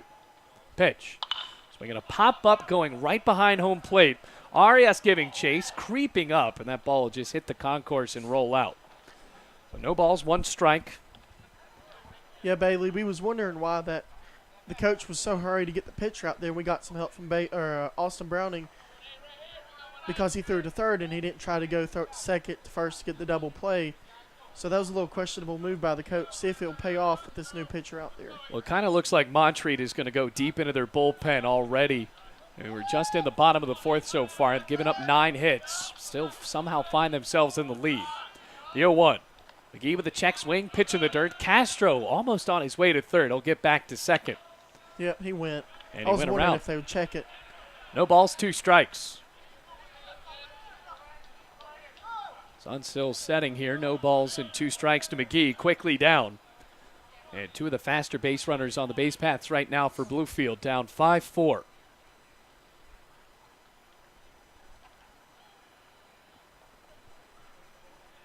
McGee steps up. Even if he can't get a base hit, just putting it in play would be huge for the Rams right now. Pitch. Outside and low. And the waste pitch just misses. Putting guys in scoring position versus leaving them at first and second. Well, Tanner Parham, 6.43 ERA, 1-1 on the year with just 14 innings pitched, 18 hits, 10 runs, all of them earned with 9 walks and 17 strikeouts. From the belt, pitches. Swinging a high fly ball out to center field. Hoffner racing back, and he'll make the catch as he bounces to the warning track. Castro on his horse, he'll get to third, and it's a productive out from Josh McGee. Very good job by Josh McGee out there with 2 strikes. I know he strikes out a lot, but that was Coach White's got to be pleased with the way he placed that ball, moving the guy to third base. And also Jose Perez maybe steal a bag and get another guy in scoring position. We've already seen Bluefield roll the dice a little bit with runners on the corners. Can they move Perez over to second base? Now with 2 outs, though, here's Marcus Espinal. Reached on an error his last time up. That was a hard hit ball. He hit down to third, and then Talton just couldn't get the throw to first. I think Coach White's thinking a little bit over there. Usually I see him think for over 3 years, so he'll shake that head back and forth. So I think he's thinking inside, and it's showing outside. Pitch. Espinal watches the ball go low and away. Ball 1. Back and forth game. Already 14 hits on the board. 3 errors for Montreat and 1 for Bluefield. So both teams have been putting the ball in play. Ball and no strikes. Castro the possible tying run at third. Parham looks over. Pitch. Espinal once again takes outside. 2 balls, no strikes. Not the most orthodox windup we've seen from Tanner Parham. Doesn't really go with a kick in the pitch, just turns and throws it home. Even with 2 outs as a pitcher, though, you've got to be worried about the speed on the base paths. I know as a hitter, you got the cleanup hitter, but in the back of his mind, he knows that guys on base can run. 2-0. Swung on and hit high in the air out to center. Hoffner has a beat on it, though. He'll just stagger back and squeeze for the final out. Rams can't score a run there in that 4th inning. They leave 2 runners on base after a promising start. 5-4 Montreat as we head to the 5th inning at Bowen Field.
Missed opportunity there for the Rams in the bottom of the fourth. Now into the fifth. They're down 5-4 after they left 2 runners on base. 3-4-5 due up for Montreat, and Caleb Talton will lead it off. Here's Edgar Reyes. The pitch goes high and away. Reyes came in during the third inning with just 1 out, relieving Jackson Keene. Let a runner get on with an error, but then a 6-4-3 double play. So far, he hasn't given up a run yet, as well as a hit. 1-0. Fastball inside corner, strike 1. Talton had that home run off of Jackson Keene in the third inning. Went out in left field. That was a belt, his 7th home run of the year. Reyes looks in, fires. That pitch ripped into left field, charging up McGee. Oh, what a He play. dives and makes the catch. He hits bombs and he dives after. It looks like he's a little mixed up after that one, though. His sunglasses fell off, but a good job to lay out there. That ball was just humming right across the grass, and Reyes pointing out there, pretty excited about what his left fielder just did. So here's Ricky DeArmas after that loud first out.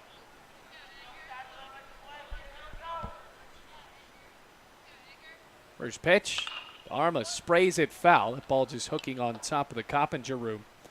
There's strike 1. That was actually one of the first balls Montreat's actually hit hard with off Edgar Reyes. And he still got bailed out by a great play by Josh McGee. They need a few more of those because Montreat is making contact. The 0-1. Fouled straight back to the netting. Quickly 0-2. Reyes so far has just given up 1 walk and has 1 strikeout on the day. In a little bit more of a character foil between the freshman getting the start and now the senior being brought in the middle. The 0-2. Skips in the dirt outside, ball 1. Reyes just looks a little bit more confident in his stuff right now. Ball and 2 strikes, 1 out. DeArmas with a walk last time. The 1-2. Swinging a drive out to center. Ackerman able to shuffle back. Will make the confident catch route number 2. Coach White's got to be pleased so far what he's seeing by Edgar. Not only putting zeros up on the board, but he's also eating some innings up for his bullpen. Already in the 5th inning now. Here comes Taycox. He has a double back of the 3rd inning. Left on base.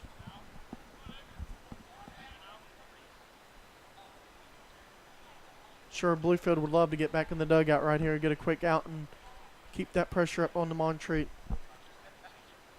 First pitch. Right across the knee, strike 1. The 6'3" right fielder, kind of the lanky frame. Digging in on the left side of the plate. 2 outs and a 1-run lead for Montreat. Now the 0-1. Fired just a bit outside and low. So we won't have the 2 games tomorrow. We'll be at softball senior day as they take on Montreat at Graham Rec Park. Feel free to tune in to that at 2 o'clock, the 1-1. Swing and a miss, chasing a low pitch, strike 2. Coming up for Bluefield in the next inning, we're going to have 5, 6, 7. Jordan Jackson, Oscar Torres, and Jordan Ackerman. Good part of the lineup for Bluefield, at least so far today. Now the 1-2. Swinging a ground ball, sliced over to Espinal. What a pick. Throw across the diamond. Laser Nice beam in backhand. time. So 1-2-3, top of the 5th, orchestrated by Edgar Reyes, and Bluefield very fired up as they go into the dugout. It's still 5-4 Montreat, though, as we head to the bottom of the 5th.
Rams trying to come back. It's 5-4, bottom of the fifth.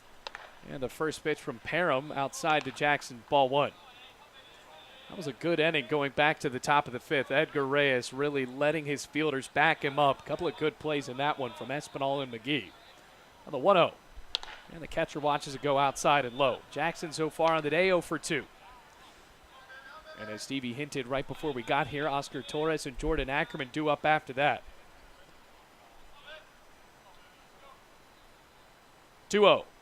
Jackson fouls it away, and he was already pivoting to try to watch that one go over the left field wall. Kind of surprising taking the 2 pitches, and then that one looked a little out of zone. I figured he would maybe take another pitch, but he wanted to go right after it. 2 balls, 1 strike, the pitch. Jackson lifts it out to right center field. That'll drop in for a base hit as it bounces to the alley. On his way to second, he'll get there, and Mike White will hold him up for a double. Coach White really put them hands up early. Jordan, a gap-to-gap hitter. He didn't want him to get out at third base, so Coach White was going to be happy with the stand-up double for Jordan Jackson. And already after that, the courtesy runner comes in, Caleb Wood. Well, Wood played a couple of days ago in the win over Emory and Henry. Had a pretty good game. Now comes in as his main weekend opportunity as the base runner for Jordan Jackson. Now a double, and here comes Oscar Torres. He's 2 for 2 today. Couple of singles and scored back in the second inning. Now the sun almost fully setting, illuminating the Carolina blue skies here in the West Virginia border. Bluefield dugout starting to get going. Coach Huddleston trying to cheer his guys on. Pitch. Check swing. Did he go? I don't think he did. And he did not. That's ball one. There has been a lot of barking between dugouts so far in this one. We've seen early on Bluefield trying to ambush early in the count. Now we're starting to see Montreat throw a lot of breaking pitches early in the count, maybe to mix that in. 1-0. Outside corner, strike one. Well, Mike White looking over at third base. You can just feel the energy in this game of how important it really is to the outlook of the rest of these guys' seasons. Montreat, like we said early on, the number 7 team in the AAC, Bluefield right in there at 8. 1-1. Torres just tips it foul right behind Arias for strike 2. Because what's so important about this game is the top 8 get in the tournament. Absolutely. And Kingsport does a great job hosting the tournament. Where the Kingsport Mets play, they do a great job. It's fun. I've been there the last 2 years, and it's a double elimination. So if you lose one, you get to play another game. So it's really big importance for both of these teams today. 1 ball, 2 strikes.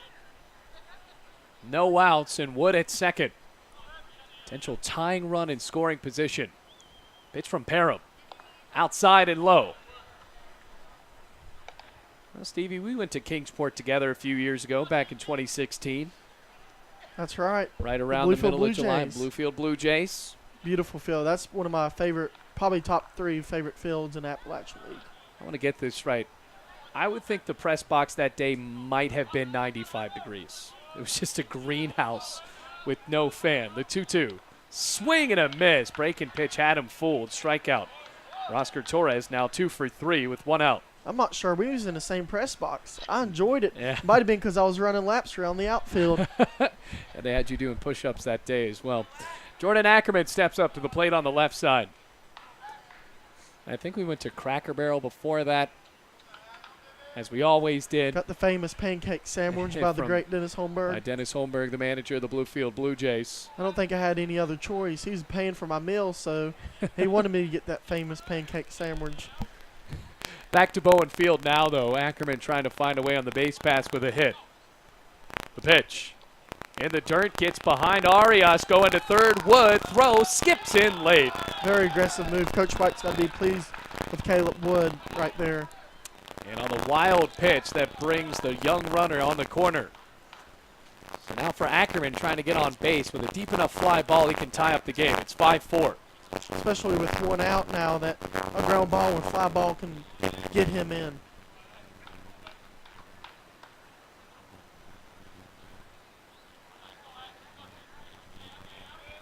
One ball, no strikes.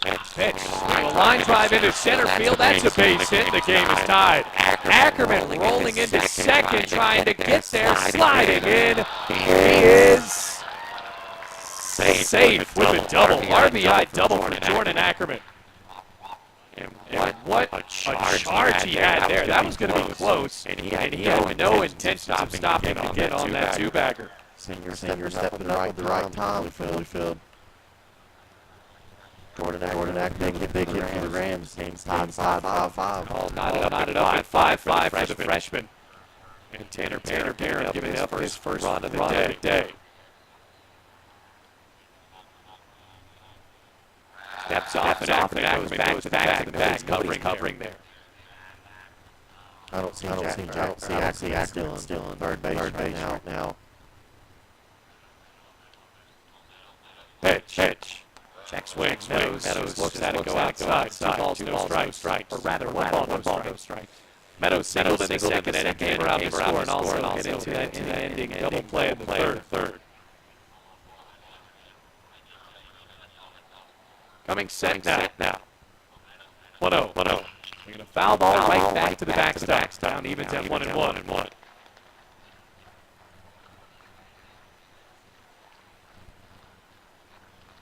Ball and a strike, and Meadows with a chance here. All knotted up 5-5. We're at the bottom of the fifth. Exciting ball game, lots of offense. Bluefield already with 11 hits, and this is the third pitcher Montreat has thrown against the Rams. Just one out. Pitch. Meadows takes a fastball right across the plate.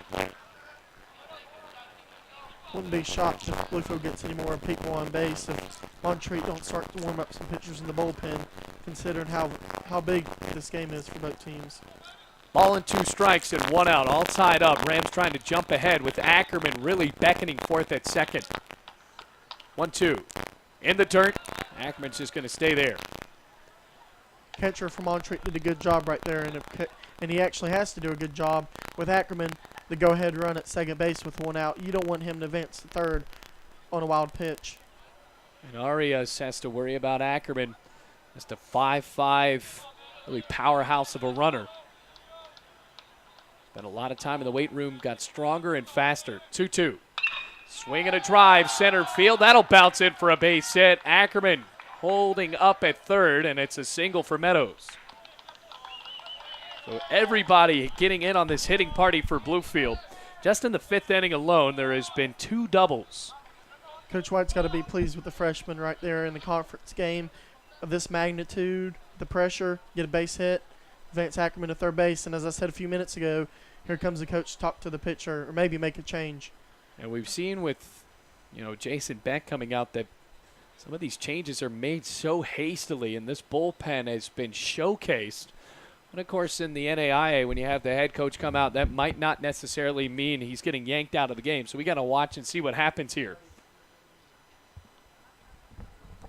5-5 the score. Montreat coming into this one at 18-22, 7-11 in conference.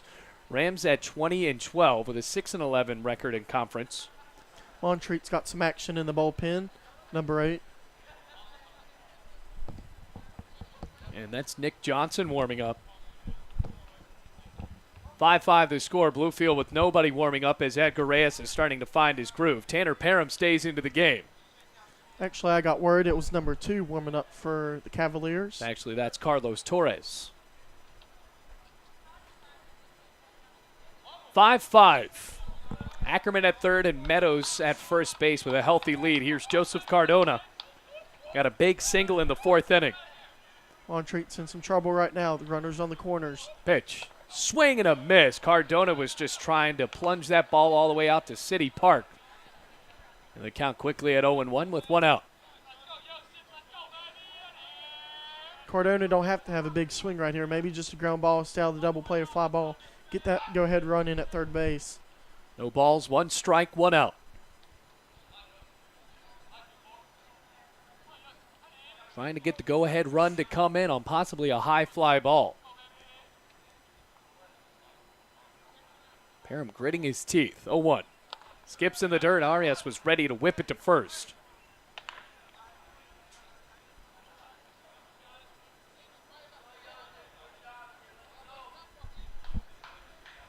Bluefield has had a decent amount of runners left aboard. That has really came back to bite them. They're out hitting Montreat right now, 12-5. You got to think Montreat's already given up 3 errors as well. 1-1. Swinging a tapper towards first. Checking down Ackerman. Has to spin back. He'll get the out at first. Throw to the plate. Not in time. What great base running there by the senior. It was great base running by Bluefield. That was a questionable decision for Montreat. Why not throw to tag on first, maybe throw to second? First baseman just tagged on first base, and now there's a runner at second base also. So it'll be a ground out that brings in a run for Joseph Cardona. Now Bluefield leads 6-5. And for Priesel, he charged in, checked down Ackerman. Because of how fast Ackerman is, he thought he had him going back to third base. But when he turned his back and then Pareda came over to cover, there was just no chance Ackerman wasn't going to run in. So Bluefield now leads by 1 run at 6-5. Meanwhile, all the way over at second is Nick Meadows. And the first pitch strike to Bailey Castro. Castro with 3 base hits so far. He has an RBI single. Scored a run after doubling in the first inning.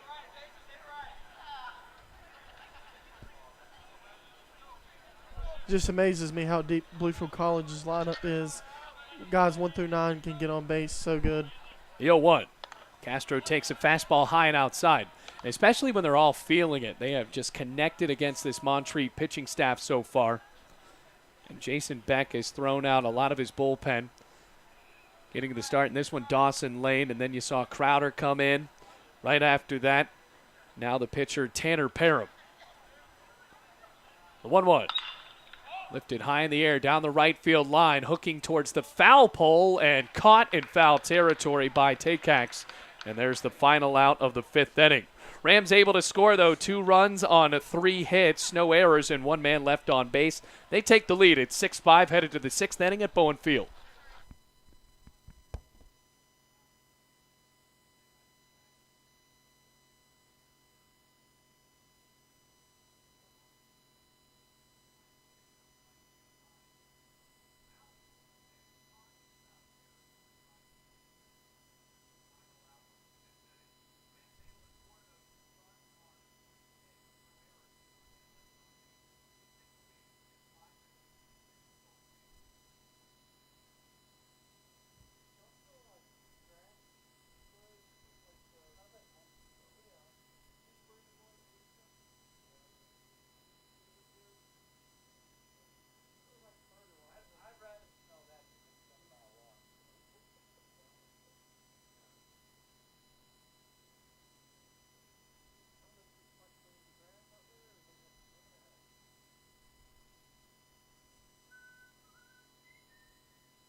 Rams have now taken the lead. It's 6-5, and Edgar Reyes charges the first inning, or the 6th inning, rather, with a fastball high and outside on the first pitch to Kevin Arias. That was a good inning for Bluefield, putting 2 runs on the board in the bottom of the 5th. Good hitting there from Jackson as well as Jordan Ackerman. That pitch is popped up first base side. Torres diving, and he can't get it. You don't see a lot of first basemen going after that ball like that. And Torres just flattening out, almost got it. That ball had so much spin on it. Just into the bottom of the 6th. Edgar Reyes has been in since the 3rd inning for the Rams, relieving Jackson Keene, who only worked 2 1/3. So far, the Rams have found some momentum behind their right-handed pitcher. Bluefield's just winning this game by 1 run despite out-hitting Montreat by 7. 1-1. Arias watches another fastball groove high and away. So 2 balls, 1 strike, no outs, nobody on. Reyes looking for possibly his 2nd win this week after getting the win against Johnson. 2-1. Fastball right across the knee, strike two. Of course, that was against an NCCAA school, not a conference matchup. So this one of the more important wins Edgar Reyes could have if his team still gives him some sort of run support. And his pitches still drop well. That pitch is cut on and missed, a fastball high. And Reyes didn't go through the full wind that time and just fired it home. Second strikeout for the Las Vegas native and one away in the top of the sixth. A little bit odd there. It looked like he was trying to fake out Arias by not going through the full motion. Here comes A.J. Knight. He's got an RBI double as well as a run scored. Swing and a miss. Big cut. Edgar using his fastball to go after the hitters. And no balls, one strike, one out. Reyes looking in. Pitch. Swing and a miss. That fastball just climbing the ladder. He's really challenging them. He said, here's my fastball. See if you can hit it. And they haven't yet, so he's going to keep throwing it at him. Those Bluefield bench players just yelling on the dugout side could possibly rattle A.J. Knight. 0-2. Trying to go with it again, and the fastball misses that time. So Knight lays off, ball one. Ball and two strikes, one out. Still 6-5 the score. Have to see if Reyes mixes it up. He sets and fires. Swing and a foul tip right off the body of Jackson.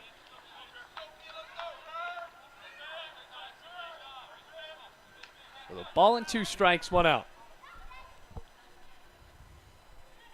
Could be a huge win for the Rams, coming in at 20-12 and trying to find their 7th win in conference. See Edgar going back with a breaking pitch in the dirt. Pitch. High and away. No, a fastball this time. And it looks like he has exclusively used that high fastball, at least in the 6th inning. Now the 2-2. Fastball outside corner, strike three called. Jordan Jackson right there. He didn't even frame the pitch. He just got it and fired at third base. Barely even gave the umpire enough time to decide if that was a strike or not. Well, he made the decision anyway. 2 outs, top of the 6th, and here's Ryan Pareda. Bailey Engel and Stephen Collier, we're happy to have you here for this big-time AAC matchup on the Rams Digital Sports Network, played here at Bowen Field. Ryan Pareda steps to the plate as the lefty takes a cut on a high fastball, and it's strike one. It looked like Pareda held up that time, but the umpire rung him up for a strike anyway. And just the freshman from Miami, Florida, standing in at 5'6", so not necessarily a big. I'm not sure if the umpire's Strike zone for him. writing a warning or he's writing something down in his notepad. And it looks like that because the third base coach for Montreat's already looking and talking to the umpire from far away. And now the dugout is starting to silence up a little bit as well. You can tell how this game's so much important for both teams. Third base coach walking in. Every pitch matters in this game. No balls, one strike, 2 outs. I think the next warning he gets thrown out of the game, if I'm not mistaken. So we'll see how the third base coach reacts the rest of the game. So Montreat playing with fire now. The 0-1. Pareda watches a high fastball miss. Ball and a strike, 2 outs. Rams leading by 1 run, and Edgar Reyes feeling all of that momentum right behind him. Already has 2 strikeouts in the top of the 6th inning. On the 1-1. Dropping just a bit outside. 2 balls and 1 strike. Reyes going through that full orthodox motion and then just catching some of these calves off guard. Just like he did with Kevin Arias to start out the inning.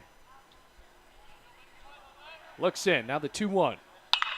Hung on and lifted out to shallow left center. Ackerman throws his hands up in the air to say he's got it, and he follows true to his word. 2 straight 1-2-3 innings, and the top of the 6th is over. Rams still leading 6-5, headed to the bottom of the 6th at Bowen.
New pitcher into the game for Montreat as they're down 6-5 to the Bluefield College Rams going into the bottom of the sixth. It's the lefty from Lakeland, Florida, the freshman Carlos Torres, with a 5.63 ERA. Just 8 innings pitched on the year, 11 hits, 8 runs, 5 earned, with 5 walks and 5 strikeouts, going up against the best hitter in NAIA.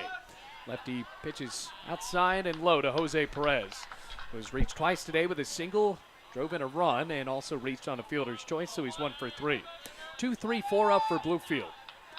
And a 1-0. Pitch outside. Looks like Torres has just a slow rising kick and then finishes fast with the rest of his motion. Bluefield looking for some run support now in the bottom of the sixth. The pitch, swing and a miss, chasing low. It's already the 4th pitcher of the day we've seen from Montreat. Started out with Dawson Lane, then Crowder. And right after that, Tanner Parham, and now Carlos Torres, coming from Jason Beck's recruiting hub of Florida. The 2-1. Breaking pitch outside and low. Count 3-1. Jose, we usually see as an aggressive hitter. He's being patient right here. Already up in a batter's count. Stops the motion, and Torres fires. We're going to tap her towards first, snagged by Priesel, and he'll easily tap the bag. So Perez missed it on a chopper that time, and now that'll send up Josh McGee.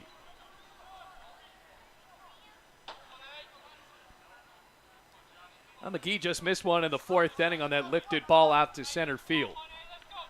Comes up to the plate with that big yellow bat and digs in right side.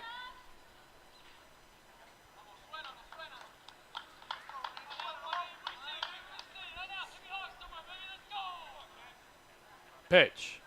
McGee just scoots out of the way. Got to talk with Josh yesterday, a guy that is pretty mature in his leadership role out in left field for Bluefield. And he made a diving grab a few innings ago as now the 1-0 comes in. Just a bit inside. But he likes to note he's here for offense. He's been slumping a little bit, a guy that likes to chase, but he has a ton of power unharnessed right now. Does have an RBI off an infield single back in the 1st inning. Pitch. Watched outside and low, and Torres is down in the count. 3 balls, no strikes. So both batters this new pitcher's faced so far, he's went to 3 balls. So he's really not throwing strikes as some of the other pitchers. So these batters are going to be a little bit more careful on what they hit. 3-0. Outside and low, and McGee is on with a 4-pitch walk. That'll bring up Marcus Espinal, 0 for 3. He scored a run back in the 3rd. 6-5 the score. Rams up by 1. Must be dinner time in Bluefield. Everybody's driving out of the park. Want to go home and eat. Right, and those cars out in City Park right behind right field, they might be moving right around 5 miles per hour. They just creep down the road. Pick off to first, a low throw, and Priesel almost got that tag in there. McGee had to flop back. Starting to second guess if the Christmas lights are still in there. Christmas lights go on in December through January, early January. The pitch. Scoops away from Espinal, gets behind Arias, and on the wild pitch, McGee moves to second. Takes a healthy round at that bag and goes right back. This pitcher so far is a little wild. He's went 3 balls on the first hitter, 4 balls on the second hitter, and the first pitch on the 3rd batter is already wild pitch. So Bluefield's definitely got a second guess and caution where the ball's going. And for Jason Beck, he's had to dip so far into that bullpen, and you have to wonder who he's going to throw in the next 2 games tomorrow. Calling time, Torres, he'll talk it over with his catcher. It's a quick little chat, and the catcher will go right back behind home plate. McGee gets on at second base after the wild pitch. He was on with a walk. 1 out, 6-5, Bluefield leading by 1.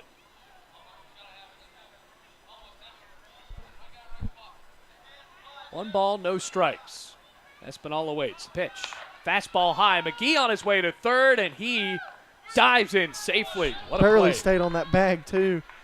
I think one reason why he went to third, that pitcher wasn't looking to second base. And I think he just kind of forgot about him, worried about the hitter. So Josh McGee, that we have already seen that can run, wanted to take advantage with 1 out. Bottom of the 6th. Rams looking for a way to just go out a little bit more in front here, leading by just 1 run. 1-0. Espinal with a hummer right back to the pitcher, and Torres caught that one somehow. Wow. I don't know if that pitcher was awake, but I know he is now.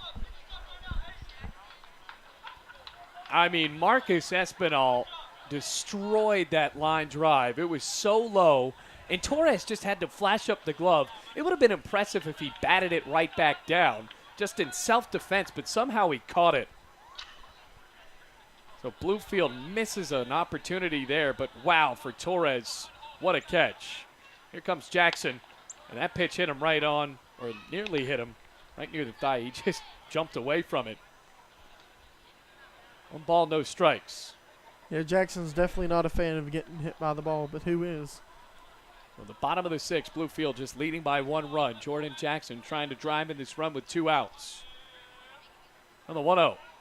Swinging a foul ball straight back. Strike 1. And McGee is just creeping along down the third baseline. That pitcher from Montreat, he kind of has a weird delivery. He kind of hands the ball and kind of curls up a little bit and kind of short arms it. So I think he kind of makes up for his velocity that's not out there. Jackson with a double in the gap back in the 5th inning. Let's see if he can do anything here. 1-1. Swung on, bouncer towards short, bobbled by Hernandez, and he can't get the throw off. A run scores, and Bluefield now leads 7-5. And you have a nice play. The pitcher just has a line drive back up the middle, catches it. Shortstop has a routine ground ball that misses it. You got to be shaking your head if you're the shortstop from Montreat right there.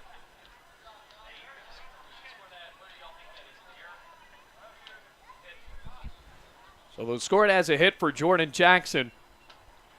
And the RBI single brings in McGee. It's now 7-5 Bluefield. Here's the pitch to Torres, and he bounces it through into right field against the shift.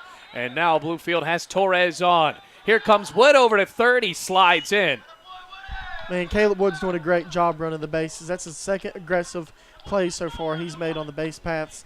And Coach White's got to be pleased what he's seeing out of Caleb Wood. And Caleb Wood, like we said, coming in as the courtesy runner. And once again, it looks like Jason Beck is going to storm out of the dugout and possibly yank out another pitcher. But he is on a flat-out mission to talk this one over with his lefty. So it's 7-5. Rams now with 14 hits on the day. And just a 2-run lead. They are putting it in play just all around. And as a wood duck flies right over, the Rams still leading by 2 runs. They're just putting it everywhere around, and a lot of these balls haven't been absolutely crushed. It's kind of odd that we see Bluefield score 7 runs without hitting a homer, but that's what's happened so far. Coach White talking it over with Caleb Wood at third base. Coach White looking right at us in the press box. He's got to be pleased with how his team offensively has responded for Bluefield. Yeah, as long as they just don't leave runners on base. They have just flat out ran the bases well, but when they get into these situations, they've left a few stranded. Already 2 outs, and here's Jordan Ackerman. Had a double his last time and drove in a run. The pitch, I'll have to wait for that as it's thrown over to first base. Yeah, we thought how Montreat's coach was going to take him out, how he's always going out there and taking out the pitcher. I think that was a little bit more of a teachable moment for the coach and his young pitcher.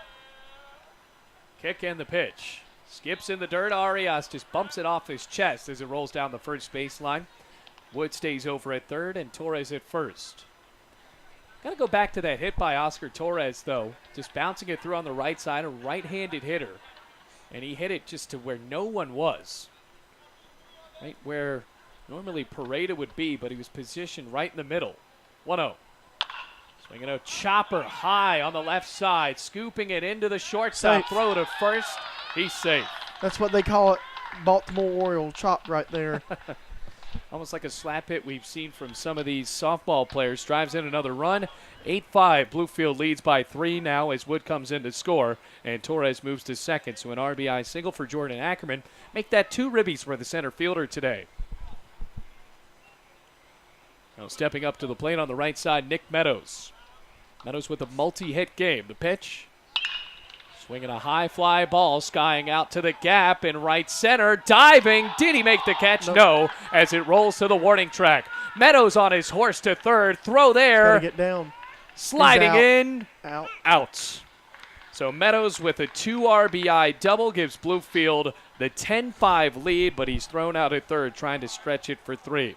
Still a good inning for Bluefield, though, able to score 4 runs in that one, and they jump up to a 5-run lead. Now heading to the 7th inning, Bluefield in command. It's 10-5.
Edgar Reyes fires a first pitch strike to start out the 7th inning. Rams scoring 4 runs in the bottom of the 6th. They lead 10-5.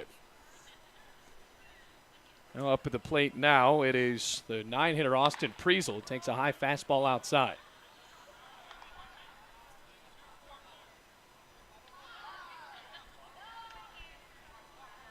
Ball and a strike with no outs. Now Reyes doing very well as he slings in that pitch just a bit high and away again. 2 balls and 1 strike. Reyes has now pitched 3 complete scoreless innings, 3 2/3 so far on the day after coming into the 3rd inning. Now the 2-1.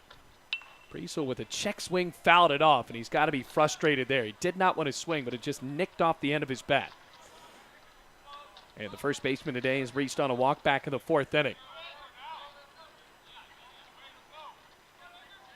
I was wondering how Edgar's going to respond, because usually when you have a lot of offense, you stay out on the bench a few minutes, your arm starts to get kind of cold, but he's responded good so far. Priesel sends it on a high fly ball, right field. Meadows racing back and makes the catch as he bounces right into the wall. Good catch for the freshman. Man, freshman stepping up, getting a nice double and a great play out there in right field. And for Nick Meadows, he's got to be a little bit tired after just running around the base paths going for 120 feet and getting thrown out at third. And right back to the top of the lineup with Hernandez. Pitches right across those Cavs letters, just a bit high though. 1 ball, no strikes. Well, just 1 out, 10-5 the score. Bluefield with 16 hits on the day. Here's the pitch. Inside corner. Get a nice visit up Count here evens from at a ball and a strike. Rocky Malamasura, Bluefield GM. A busy day here in the 2 Virginias. Everybody coming out. 1-1. Sliced into right field. There's a base hit. And believe it or not, that is the first hit that Reyes has given up. So a single for Hernandez, his 2nd hit of the day. He's 2 for 4. 10-5, though, Bluefield leading by 5. The top of the 7th inning, and the 2-hitter now, Ross Hoffner. Bluefield has trailed multiple times in this game. That was their biggest inning yet in the bottom of the 6th, scoring 4 runs.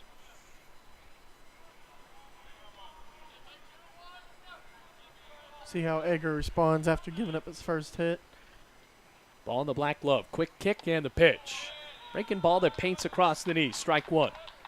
With a lead like this, Bailey, 5-run lead, you just want to go out there and throw strikes. You might give up a hit or two, but you don't want to walk anybody. Just go after the hitter. You got a couple innings left. Just go right after him. Already got 3 strikeouts on the day, but he's had his fielders bail him out. Infielders playing at double play depth. 0-1. Fouled straight back.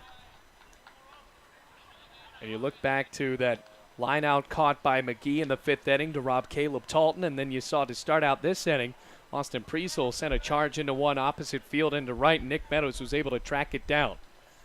Something to pay attention in the future. Edgar Reyes had the lowest ERA, comes in conference game, doesn't allow a run so far. Wouldn't be shocked if he starts on a Friday or Saturday going forward. The 0-2.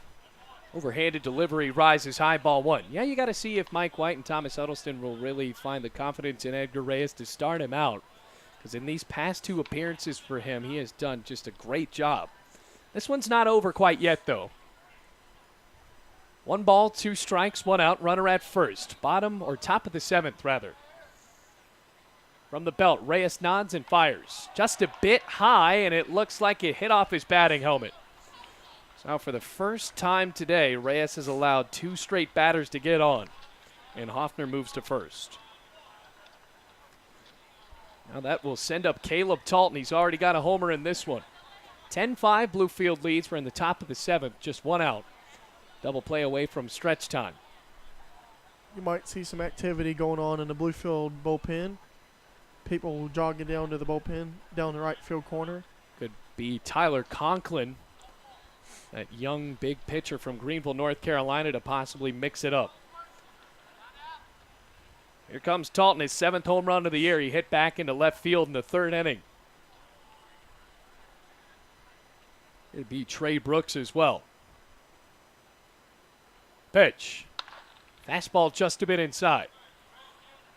I think Trey might just be a bodyguard down there. Or they actually might have double action going on. And Tennant also warming up. A whole staff of Bluefield pitchers walking down there. 1 ball, no strikes, 1 out. Bluefield with a 5-run lead in the top of the 7th. Just 1 out and 2 runners on. A 1-0 to Talton. Swung on and driven down the left field line, hooking towards the foul pole and just hitting that wall out there in foul territory. So he evens the count at 1-1. Talton well out in front of that pitch. Seems like Reyes hasn't really relied on those high fastballs as he did back in the 6th inning. I think we might see Edgar getting a little tired out there. His durability might come into question. He's taking a little bit longer in his delivery with the pitch. Ball and a strike with 1 out. Rams leading by 5. Taking a look around. Quick kick in the pitch. Bouncer hit in the hole through to left field. There's a base hit. Hernandez held up at 3rd, and now the bases are loaded as Jackson traps the ball down the 3rd baseline. So a single for Talton, a good relay there by Josh McGee to get that ball straight in. But Hernandez moves to 3rd, Hoffner to 2nd, and the bases are juiced for Ricky de Armas. So the Rams leading by 5. Jose Perez giving his pitcher a little bit of breather or word out there. Maybe Coach Huddleston got there and talked to him. Think he's getting a little bit of little gassed out there. Bases loaded. And Mike White's got to worry about how his bullpen is looking. Bases loaded, 10-5 the score. Here's Ricky de Armas stepping up on the right side of the plate with an open stance. He's got a walk, and he's 0 for 2. The pitch. De Armas takes a first pitch strike, a fastball right across the middle. Count it 0-1 with 1 out.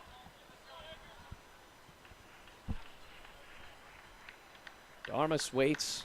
Taking a couple of practice swings, and now Reyes looking in. That big frame, trying to get out of this jam. 0-1. Popped up down the right field line. This could be trouble. Meadows giving chase, and that will bounce into the bullpen as Meadows trips up. You got to think, even if Meadows does make that catch, that might be a little bit of a blessing in disguise that he didn't get that, because if he makes that catch, and Hernandez and possibly Hoffner come in to score.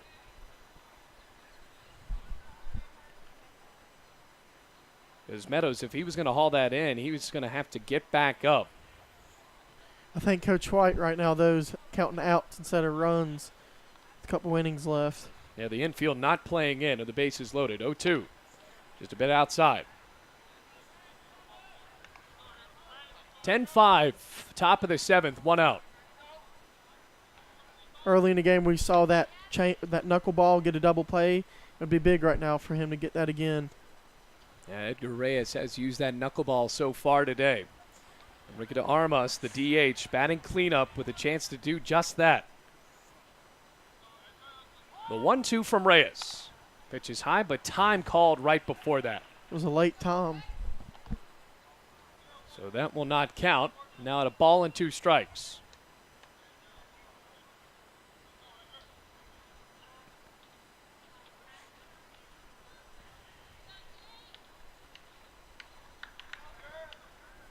Long top of the 7th. Reyes trying to get out of it. From the belt, looking in, fires. Outside, just missing. De Armas flinched there. He was ready to go back into the dugout. But now the count evens at 2 balls, 2 strikes. Coach White having a word with the umpire. That's hard to tell from our angle if it was a ball or strike, but definitely a big pitch for both teams. 2 balls, 2 strikes, an even count. Bases loaded, 1 out. Rams leading by 5. 2-2.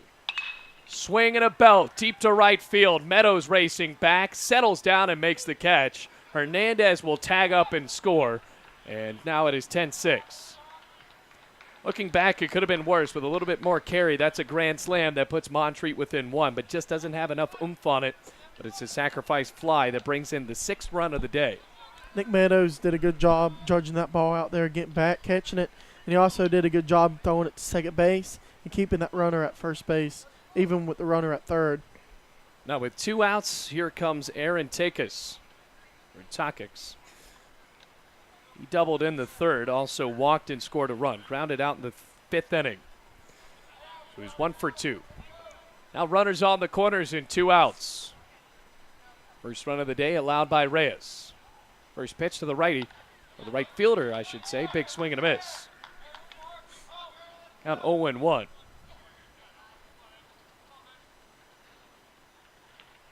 Now, Montreat was hitting the ball pretty hard off of the pitches from Jackson Keene. Then Edgar Reyes came in and kind of halted all that. And now they're doing it again. The 0-1. Fastball climbing high and missing. Ball and a strike. Now the sun really setting, those dark blue skies starting to turn to black across those mountains. You've got to think this would be Edgar's last hitter, getting out of this inning or not for Montreat. 1 ball, 1 strike, 2 outs. Runners on the corners. Pitch. Swinging a pop-up, skying over the press box, and Edgar Reyes is a strike away from getting out of the top of the 7th. Big pitch right here. Because if another guy gets on, the town run comes to the plate. And I doubt we see Edgar start the top of the 8th. With all those Bluefield bullpen pitchers just warming up out there in right field. Aycox awaits. Lefty has 2 runners aboard, 2 outs. Reyes with the exhale. The pitch. Swinging a pop-up left side. Espinal trying to race for it. And the ball will get out towards the concourse. So the count stays at 1-2. Meanwhile, Talton was on his way to second base no matter what. Yeah, that was a little bit of questionable. Him still in second with 2 outs, down 1-2. He gets thrown out, the inning's over. So yeah, I didn't really understand that one. Well, they tried to get a healthy jump. Figured he was going to go with his strike there. And possibly maybe Jordan Jackson might not decide to throw anyway. It'll be another 1-2 from Reyes. High and away, Jackson with a low throw, skipping tag there. Drop the ball. He dropped the ball, and Castro was ready to run in towards the dugout. The run scores. So Montreat rolls the dice. Talton steals second, and Hoffner comes in to score. It's 10-7. Yeah, he would have been out right there if they would have held on to the ball, but the ball just falls out of his glove. Meanwhile, it's ball 2. So 2 balls, 2 strikes, a runner at second. Now the score 10-7 in the top of the 7th.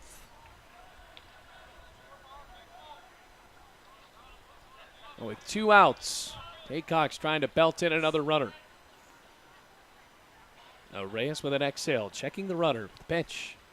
Fastball outside, ball 3, full count. Full count, Ager just has to regroup, take a deep breath, think about what he's going to throw, and try to get out of this inning for Bluefield. And if he doesn't, the Montreat's going to be in a good position with the tying run coming up. Yeah, just a 3-run deficit now. Long look in for Reyes. It's been a long top of the 7th. He's got to go fastball here, in my opinion. Payoff. Swinging a line drive, left field. McGee racing back. He'll settle down, and that speed able to get the 3rd out. 2-run score on 2 hits and no errors, and 1 runner left on base. Montreat within 3. Stretch time in Bluefield. It's 10-7.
Right back here at Bowen Field, bottom of the 7th, Rams lead 10-7, and a new pitcher in. It's the freshman righty from Greenville, South Carolina, Will Price, standing in at 6'5", 220. And the day just done for 1 inning after Carlos Torres gave up 4 runs. Here's Joseph Cardona, and the 9-1-2 due up to face the new pitcher. Pitch. Slung in there and nubbed over to second. Gobbled up there by Pareda. And to throw to first in time. 1 pitch, 1 out. Coach likes to see that new pitcher going out there and getting outs for the Cavaliers. For Will Price, he has a pretty good ERA. Actually, one of the lowest on the team at 2.31. Has a save to go with his 1 win and no losses. 11 2/3 innings, 12 hits, 3 earned runs, 5 walks, and 9 strikeouts. Has only given up 1 extra base hit on the year, and that was a double. Pitch. Slice foul, and that's going to hit the Coppinger room hard and bounce right near that batter's hallway. No balls, 1 strike, and Bailey Castro's put the ball in play 4 times today. So far, he's 3 for 4. Last time he flew out to right. 0-1. There's flares on the inside part of the plate for strike 2. I think Coach Jason Beck, what he was thinking is where Montreat was scoring them 2 runs, maybe one of his best back of the bullpen pitchers come out there, keep it close, and they can jump back in it. Well, the 0-2 is served on a grounder over to short, fielded by Hernandez, and his throw to first is in time. So far, so good for the pitcher Will Price, already 2 outs. Yeah, Bluefield scoring 6 runs the last 2 innings. He's not given up a hit yet in 2/3 of an inning, so I think Coach Jason Beck knew what he was doing bringing him in there. Already the 5th pitcher we've seen today for Montreat, and for Bluefield, the pressure is starting to come on because Montreat scored 2 runs in the top of the 7th as the first pitch to Perez just drops outside and low. Ball 1. So now it's only 10-7, bottom of the 7th. Rams looking for a way to get some more insurance moving forward as Price delivers. Pitch inside. 2 balls, no strikes. I'm wondering if Coach White's seeing that. Now, who's Coach White going to throw out there if he does bring in another pitcher? It's kind of like a chess match. You throw our best pitcher, we'll throw our best pitcher. 2 balls, no strikes, and 2 outs. Pitch. Perez with a fly ball into center, charging in Hoffner, and he confidently makes the catch. That is the first 3-up, 3-down inning that Bluefield has been recorded in this entire ball game. Now to the 8th. What a game we have here. 10-7 the score. Rams on top.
Welcome back to Bowen Field, everybody. Rams still going with Edgar Reyes in the 8th inning, going up against the 6-7-8 of Montreat, starting with Kevin Arias, who struck out swinging against Edgar back in the 6th inning. Montreat scored 2 runs off of this relief pitcher that's been in for the majority of the game, going all the way back to the 3rd inning. He steps into the pitch, and the catcher watches it go outside and low. Bailey, a few minutes ago during break, y'all was just talking about how he struck out these guys a couple of times. So Coach White feeling really confident with Edgar out there on the mound. Yeah, going into the bottom part of the lineup as Arias watches a fastball go outside and high. And to face off against the top of the lineup there, and Hernandez and Hoffner were both able to score, with Talton getting on with a single. 2 balls, no strikes, no outs. Kick and the pitch. Armas chokes up and slices it right into the ground, or the glove of Oscar Torres. And the out is recorded. Nice athletic play there by Oscar Torres, having to jump a little bit to go get that ball. Already 1 gone, and that'll bring up A.J. Knight. He had a double off of Jackson Keene all the way back in the 2nd inning. Since then, a strikeout looking and a grounder to short that ended in a 6-4-3 double play. 10-7 the score. We're in the top of the 8th.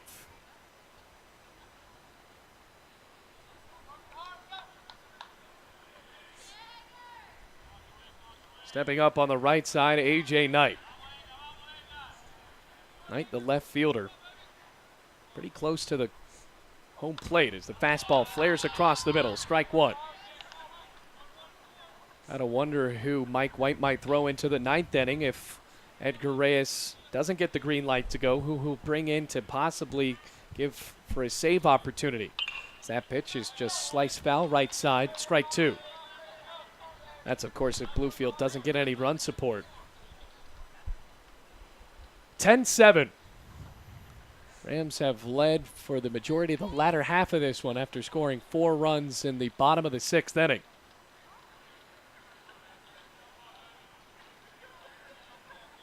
Oh, 2. Swing and a miss. Strike 3. Second time Knight goes down on strikes, and now Edgar Reyes has 5 on the day, or rather 4. Bluefield dugout really cheering Edgar on right there with that strikeout. Most of them was giving a fist pump, clapping their hands. They really liking what they're seeing out of Las Vegas native. So far, just 2 outs in the top of the 8th, and here's Ryan Pareda. He reached on an RBI single in the 2nd. Since then, a couple of outs, a grounder to short and a fly out to center. And the short second baseman watches a fastball fly high. Bluefield looking for a big AAC win here, standing in at this game at 20-12. Delay in the 1-0. Pitch just inside, 2 balls, no strikes.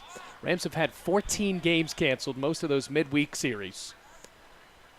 They have one more game to play against St. Andrews later on this season. April's going to be a busy month, not only for baseball, but for softball as well. So we're going to be busy here in the 2 Virginias. 2-0. Right across the plate, strike 1. You talking about the schedule, Bailey? Bluefield College, they got a Wassey coming in here Wednesday. They got Reinhardt coming in next week. Following week, Bluefield State coming in. So a lot more games going on here at Bowen Field. 2-1, a big cut and a miss from Pareda. And that really helps Bluefield as well, because they're a team that plays pretty great at home so far on the year. In conference schedules, they have done a good job against some of these teams. And then they got St. Andrews coming in again. They've already took 2 from, so that should help as well. 9-1 at home so far this year. 2-2. It's fastball high. And if they can play like this and get crowds like this, then I think that would help them out a little bit more, a little home cooking for the Rams. 3 balls, 2 strikes, 2 outs. Nobody on. Rams with a 3-run lead.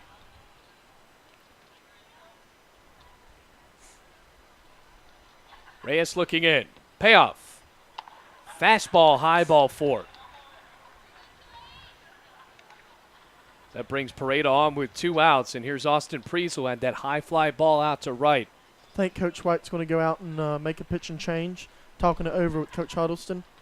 And he will, pointing towards the bullpen, and Edgar Reyes' day is done. So the last attributed runner to him could possibly be Ryan Pareda.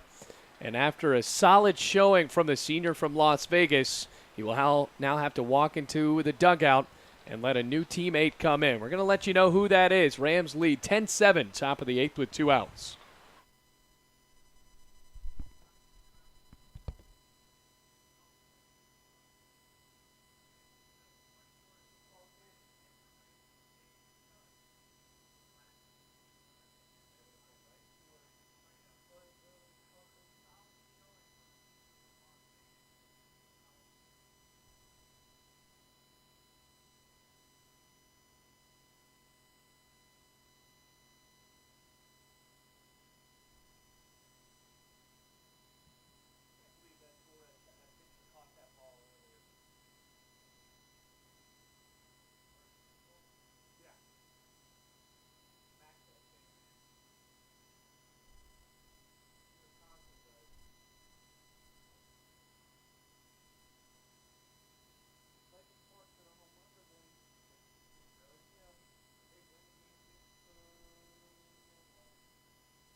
Back in the 8th inning, a new pitcher in, and it's the freshman from Greenville, North Carolina, Tyler Conklin. Big, hefty right-hander, 7.31 ERA, 16 innings pitched. Now making his 12th appearance, all in relief, with a 1-0 record. Facing off against Austin Priesel, who's looking for his first hit of the ball game. Pitch. Swinging a pop-up foul, carrying over that dugout, now to play. Strike 1. 10-7, Rams lead by 3, really helped by a bottom of the 4th, or bottom of the 6th, where they scored 4 runs. Edgar Reyes doing a solid job for the Rams so far today, but now Conklin trying to come in and shut it down with 2 outs in the top of the 8th. Runner at first. Now the offer. Fastball outside corner, and Conklin is quickly up 0-2. Montreat searching for possibly their 8th hit of the game. They just have 7 to go with their 7 runs. Rams with 16.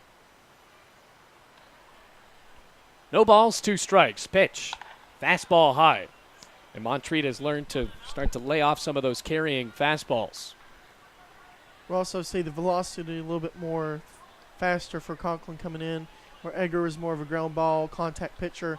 He's more of a swing and miss guy.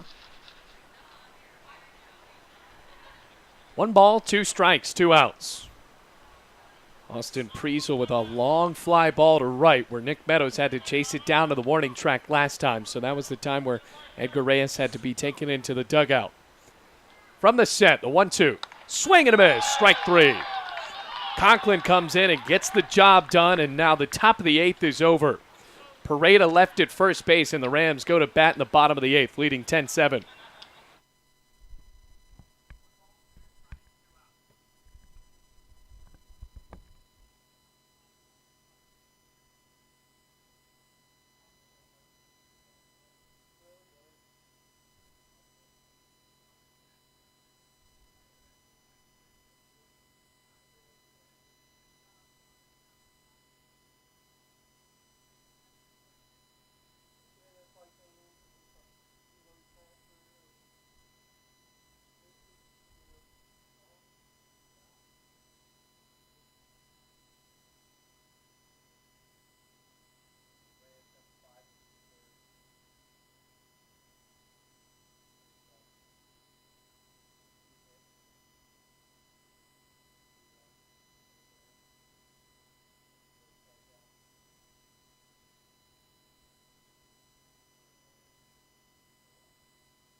Ready?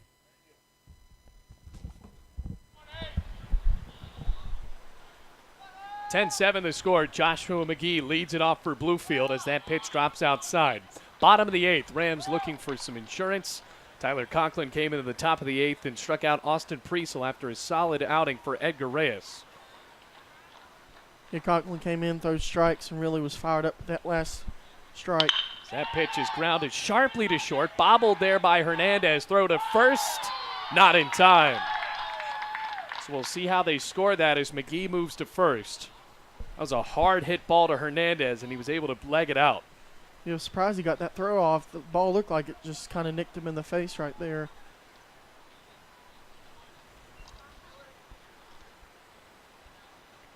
Something wrong maybe with the first baseman. I don't know if maybe pulled something or... Yeah, Priesel had to stretch out a lot to get that one.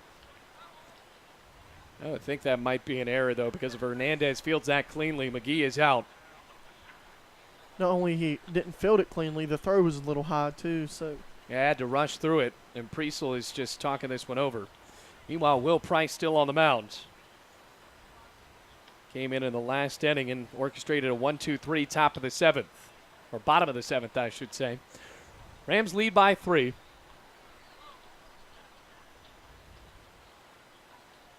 Third baseman trying to give his first baseman some time to regroup. Going to talk to the pitcher. And Priesel seems to be okay. So no outs and a runner at first. 10-7 the score for Marcus Espinal. Last time he was up, absolutely destroyed a line drive that Carlos Torres snagged right at him. Pitch. Runner goes, and Espinal is plunked. No. And it went inside. Well, that sounded like it. Definitely sounded like our technology we have out there and hit him. Sounded like it hit him. Just that thud. Espinal turned away. Seemed to be kind of upset about it. And now McGee moves in over to second. I'm not so sure about that one. Pitch. Inside and low. Yeah, we have a little mic sent out there, and we heard that, and I don't know if anybody else heard that. And Arias getting up, and he absolutely threw it as hard as he could right back to the pitcher. 2-0. Espinal with a swing and a drive deep to right center field. Hoffner racing back, makes the catch as Takix went to the ground, and McGee moves to third. Coach White giving that stop sign. He didn't want him to go nowhere near home plate. And McGee goes to third, a fly out to center for Espinal. Bluefield just hasn't gotten enough for the long ball today, but they'll take it as they have a runner at third. 3-run lead, 10-7, bottom of the eighth. The outfielder's doing a good job tracking a lot of grass out there. It's a big outfield out there in right center. Near the Bowen Field scoreboard. Now Jordan Jackson comes to the plate in the infield, playing a tad bit in. That ball flares outside. 1 ball, no strikes. It's kind of surprising seeing McGee kind of turn around third base on a ball that he was just tagging for, like he wanted to go home with it. 1-0. Swung on, line drive, left field, base hit. McGee will trot in confidently, and now it's 11-7. Jordan Jackson swinging the ball really good last few games for the Bluefield College Rams. And after he drilled that one, that's his second RBI of the game. Make that his third base hit. And McGee now has scored twice. So Bluefield leads by 4. Caleb Wood once again running the bases for Jordan. Caleb's had a good day today because Jordan's been getting on base. Right. So that's 2 runs scored for Caleb Wood, I should say. Here's Oscar Torres. Wood going. Pitch outside. Throw to second. Skips through and into center field. Wood gets up on his feet, but not really in time to do anything as it's backed up by Hoffner. So a stolen bag for Caleb Wood. I think a good throw right there. Bailey would have had him, though. That ball just kind of trickled in underneath his glove and got into center field. Luckily for Montreat, with a big runner at second base, he didn't go to third base on that. Center fielder quickly got that ball in. Oscar Torres with a 3-hit day, though. He has 3 singles and 2 runs scored. 11-7, and Oscar Torres is ready to belt in Caleb Wood from second base. From the set, Price checking second. Takes a look and pitches. High and outside. Got it 1-0. Or rather, 2 balls, no strikes. After that first pitch went a bit outside where Wood got the steal. Ackerman on deck. Rams lineup definitely looking deep today. The pitch, swinging a hard hit grounder down the left field line, and Coach White had to get it out of the way on that one. then Olay from the third base coach and the head coach Mike White. Coach White says, hit the ball hard, just don't hit me. Count 2-1.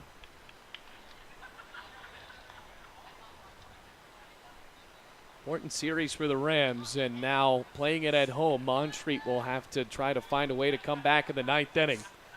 The Rams really showing no signs of stopping in the bottom of the 8th. Still putting the ball in play hard, facing the entire staff seemingly. 2-1. Swinging a foul ball right off the foot of Torres, and he's going to gimp after that one.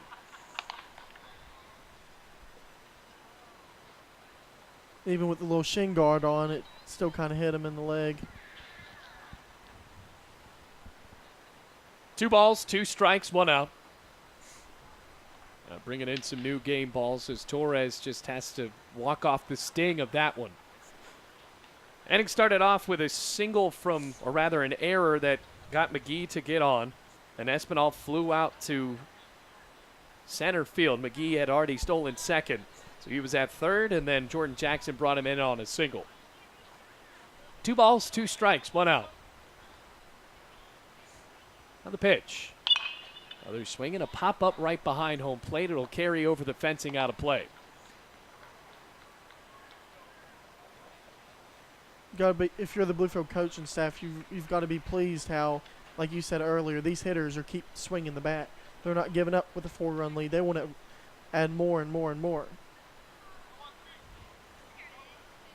2 balls, 2 strikes as Torres swings in, lifts it out to deep right. Takacs makes the catch with just feet in fair territory. Wood able to tag up and go to third. It's now 2 gone for Jordan Ackerman, who has already reached base 3 times today, twice off of hits with 2 RBIs, has 2 runs scored to go along with that, double and a single. Bluefield with 17 hits to go along with their 11 runs. And this has really been a big litmus test for Jason Beck today as far as his bullpen goes, showing now 5 pitchers on the mound. Here's Ackerman. Pitch. Ackerman just pops it up. Foul territory, left side out of play. Strike 1. Ackerman's one of those players for Bluefield College that does a good job with runners on base. They get on, he finds a way to drive them in. The 0-1. Watch low. Ball and a strike, 2 gone. We're in the bottom of the 8th now, so Conklin will likely come in for another inning of work with a 4-run lead.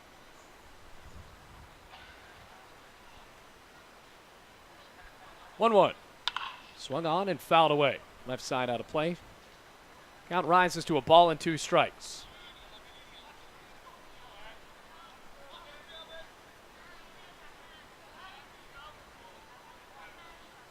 Ackerman just trying to put the barrel on the ball again. He's hit well this season. Currently number 2 in the team with average.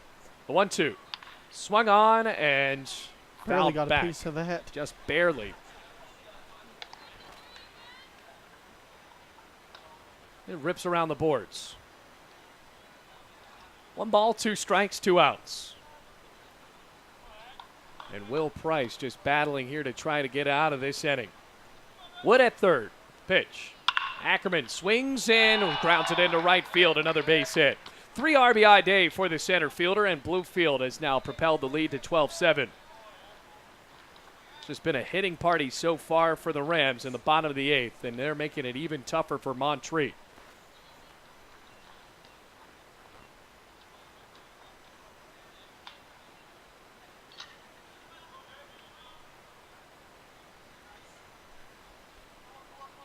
Nick Meadows is probably going to try to shoot one in the gap too. Everybody wants to get a hit now. Meadows swung on and fouled away, ricocheting down the first baseline. Count 0-1, and he's had a good day as well. Nick Meadows, a guy that has struggled at times this year trying to catch up to collegiate style of baseball. And today he already has 3 hits. Last time, most notably being that 2 RBI double where he was thrown out at third trying to stretch it into a double, or his triple rather. No balls, 1 strike, 12-7 the score. 0-1. Runner goes, swung on and fouled back. It was kind of a delayed steal out there by Jordan Ackerman. He kind of like stuttered, stepped a little bit, and then he went. Not sure if he was like wanting to go or. Yeah, looks like he's just trying to flirt with anything here. Rams doing a little bit more confident, or acting more confident now with a 5-run lead and 18 hits. 0-2. Well, they're swinging a foul away. 12-7 the score, bottom of the 8th. Game 1 of this series, and a reminder to you folks, we unfortunately will not be on the broadcast tomorrow.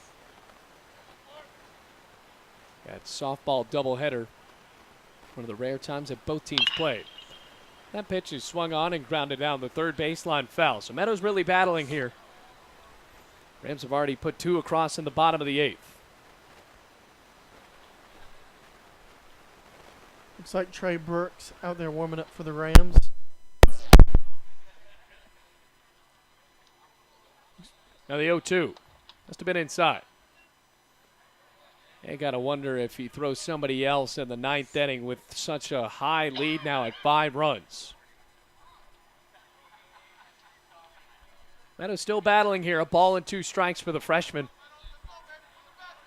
Ackerman hasn't really shown signs of stealing. The 1-2, there he goes. Pitch outside, throw to second, through the glove of Pareda again. And Pareda, that time, if he makes the catch in an easy tag, Ackerman's toast, but he's in with a stolen bag. That's 2 of them that we've saw so far from Montreat. They just catch the ball, they're out. I'm not sure if they're not seeing the ball well out there or what's going on, but if you're Jason Beck, you want them to catch that ball. 2 balls, 2 strikes, and 2 outs, and they've been good throws from Arias as well. Meadows steps out, digs right back in on the right side.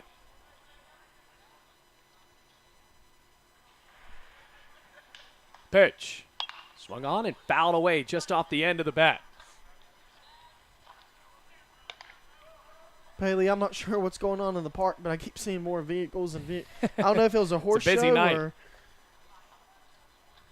Just like here in Bluefield, a lot of hits, a lot of moving around in the ballpark, and it looks like outside of the ballpark as well. Even count at 2-2 in the bottom of the 8th, and the Rams leading by 5. Pitch. Swung on and missed. Dropped, and a tag laid down on Meadows. That's it for the bottom of the 8th inning.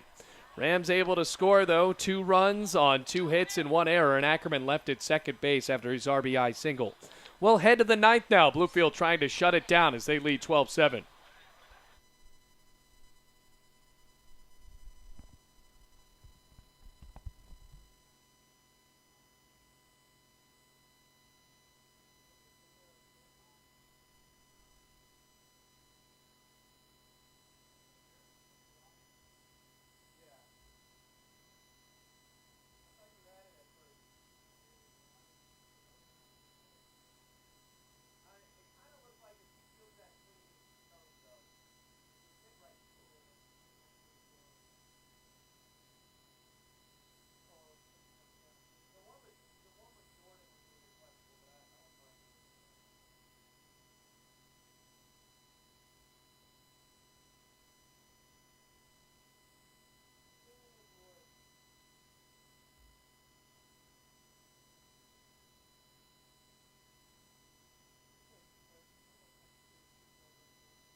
Welcome back to Bowen, everybody. Headed to the 9th inning. 12-7, Rams leading by 5. Trying to shut it down with Tyler Conklin. And he won't get it there as he plunks the first batter in Hernandez. usually though you have to see the guy at the plate make an attempt. I'm not sure if he made an attempt. It was just thrown so far inside, kind of ducked into it. Here comes Ross Hoffner. He was hit by a pitch as well back in the 7th inning by Edgar Reyes. Reyes now slotted up to get the win. If you're Jason Beck, you're telling your guys, don't give up. Let's build some momentum for tomorrow. If you can't win this game, let's keep hitting the ball.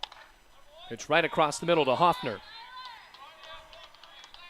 Maybe also try to get the pitch out of the game. Maybe bring in another pitcher, bullpen. Get a little deeper into the bullpen for Bluefield. Well, I think today, if Conklin just comes in and shuts it down, I think that's it. But for Bluefield, they have showed that their hitting has just been able to flat out spank the bullpen of Montreat. Montreat might have to rely on their starters a little bit more tomorrow as that pitch goes high. Ball and a strike. And a lot of these guys they brought out for Montreat were freshmen. I counted 1-1. 12-7 the score. The pitch, fastball low and outside. So Conklin trying to find the zone here. 2 balls and a strike. And Jason Beck being a second-year coach from Southeastern, you see that a lot. New coaches come in. They get a lot of freshman recruits, sophomore recruits the second year. They're trying to bring a lot from Florida. Montreat getting a little bit better as they go. The pitch, fastball missing outside, and the count is 3-1. So not exactly impossible that Montreat can try to come back here.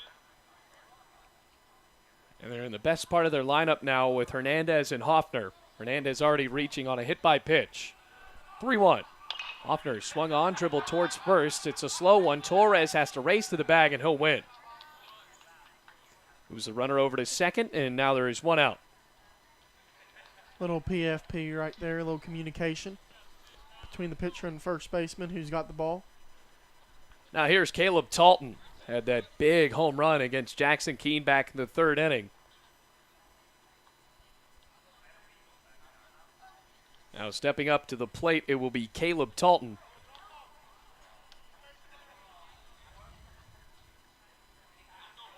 Also had a single in the 7th off of Reyes.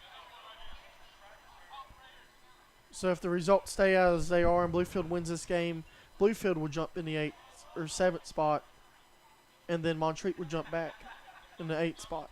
Yeah, the Rams already with the winning record overall And this could possibly send Montreat to 18-23. Conklin looking around and fires. Fastball well outside. 1 ball, no strikes. It's the freshman from Greenville, North Carolina. The Rams have already sent out 2 freshman pitchers today. Keene got the start, and then Edgar Reyes came in with a confident bunch of innings. And then offensively for Bluefield, those 4 runs in the bottom of the 6th inning really put this where it is. 1-0. Thought about swinging and laid off. Another high fastball. 2 balls, no strikes. In the seeding in the tournament, you might say, what's the big deal about an 8th seed to a 7th seed? It's big because the last 2 years, Bluefield's been an 8th seed. You want to become the 7th seed so you don't have to play that number 1 seed, which is Bryan. And so far, Bryan's been the best team by far in the league. 2-0.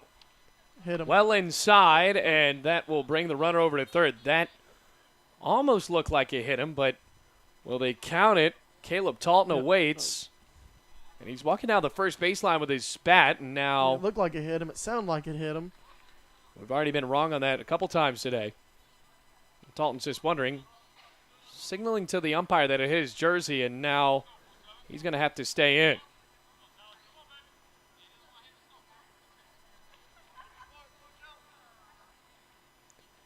Three balls, no strikes. Talton looking in and just smiles as he'll dig back in on the right side. Yes, Stevie, as it stands right now, Bryan, the number 10 team in the country, currently number 1. That pitch goes outside, ball 4. So runners now at third and first with just 1 out. Ricky DeArma stepping up. So Bluefield as the 7 seed would have to face off against Reinhardt, a team that already swept them this year, and then Montreat would have to face Bryan. And Tennessee Wesleyan right there, close there at third. So Reinhardt, the Eagles, and the Bulldogs both receiving votes to be ranked in the NAIA. But you look at those top 4 teams, the Rams really did struggle against them. Bryan, Reinhardt, Tennessee Wesleyan, and Point. Those are all sweeps right there. We'll see Reinhardt coming in next week to Bowen Field to take on the Bluefield College Rams.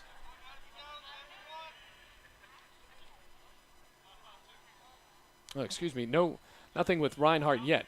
Apologize. They have faced off against Point. So still, 3 of the top 4 teams have swept the Rams. Pitch. Swinging a hard hit grounder through the hole into left field. There's a base hit.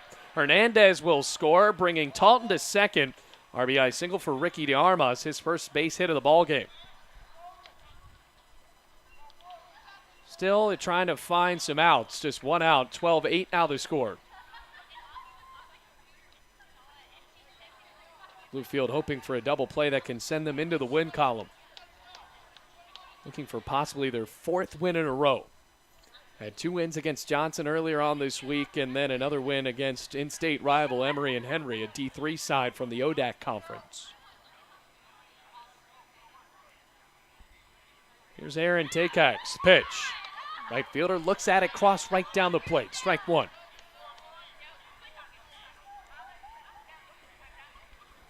Still a decent showing here on a Friday night in Bluefield. Rams just trying to wrap this up. Conklin looking around. Steps and fires. Fastball missing, and Jackson couldn't frame it up like he wanted. Even counted a ball and a strike. So this 9th inning already has really creeped along. Inning started off with Hernandez getting plunked on the first pitch. He has since scored. Hoffner grounded out, then a walk to Talton, and a single for Ricky DeArmas. 1-1. Inside. Conklin's got to deal with his command. Count at 2-1. And looks like somebody's going to jog towards the bullpen.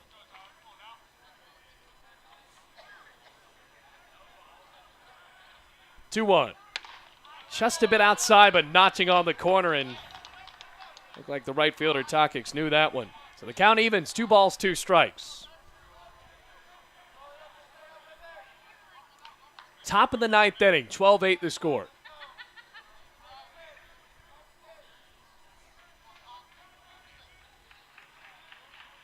Come and set again. Conklin looking around. 2-2. Just a bit high. if you're Conklin right here, you have to come back with the fastball. You got to go after him with 1 out and 2 guys on base. You don't want to be walking the bases loaded. You don't want to be walking the third guy with the tying run on deck. So it'll shock me if he throws anything other than a fastball right here, Bailey. 3 balls, 2 strikes, 1 out. Payoff pitch. Swung on and hit high in the air out to left field. McGee tracking back. He'll settle down and throw up the glove to make the catch for out number 2. So not enough on that fly ball from Takeax, and he can possibly finish if Montreat does not come back here. Right fielder would go 1 for 4 on the day with a run scored off of a walk. And that was a great job by Conklin because this guy right here, Arias, he's got the most home runs on the team. So he would have had the bases loaded and a great opportunity to tie the game. But now Conklin is down to 2 outs. It didn't really hang it up, went with the fastball like you said. Here comes Arias. No hits on the day for him, though, as he swings and belts it back foul. Strike 1. 2 runners on. It's 12-8 in the top of the 9th. And a long game that is almost stretched to just about 3 hours, and I think we just hit that mark. Between these two teams, 27 hits. Not a pitching showdown for sure. 12-8 the score. Conklin looking around. Kicks and fires. Right over the middle, but just a bit high. Ball 1.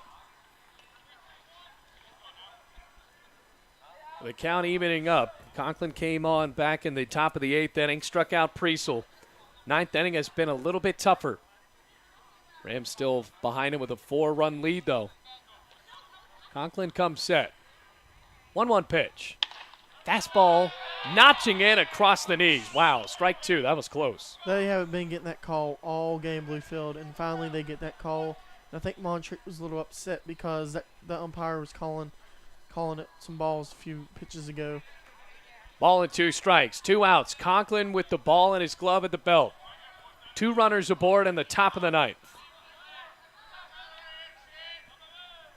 Ready to go. The 1-2 pitch.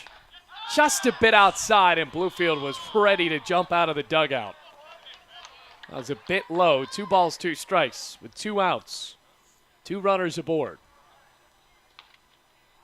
Coach White's probably thinking, you call that one before a strike. Why can't you call that one a strike? Got to see what Conklin can do here on an even count. Doesn't want to load the bases. 2-2. Fastball high, ball 3. Now a full count. Bailey, you was talking about with a 3-hour game, you got a lot of pitching changes, a lot of pitchers taking their time because this game is so important for both teams. Now a payoff pitch with 2 runners aboard. 3-2 offer. Swing and a miss, and Bluefield wins. Conklin holds strong and gets his 2nd strikeout of the game, and Bluefield wraps this one up 12-8. Good game for Bluefield, Stevie, and really what propelled them. Couple of things. 1, good showing from Edgar Reyes, and then 2, just the depth of the lineup for Bluefield, just hitting-wise. Yeah, from 1 to 9, every one of them got a hit in good spots. Ackerman got hits. Jordan Jackson got hits. McGee and the speed on the base pass and just the pitching and the back end of the bullpen did a really good job. Edgar Reyes now improves to 3-1 on the year after getting that win, and Bluefield finds their 21st win of the season. Now 7-11 in conference, while Montreat falls to 18-23, 7-12 in the AAC. So a big win for Bluefield as they go into tomorrow with the series lead at 1-0. Doubleheader that'll start tomorrow afternoon, like we said. Apologies, but we will not be broadcasting that. Have to go with softball on Senior Day. But it's been a fun one, partner, here on Friday. So for Stephen Collier, my name is Bailey Angle, reminding you the final score from Bowen Field. Rams win this one 12-8. And until next time, take it easy, Rams fans. Not Blue Jays fans, but we'll take it anyway. 12-8. Rams win it.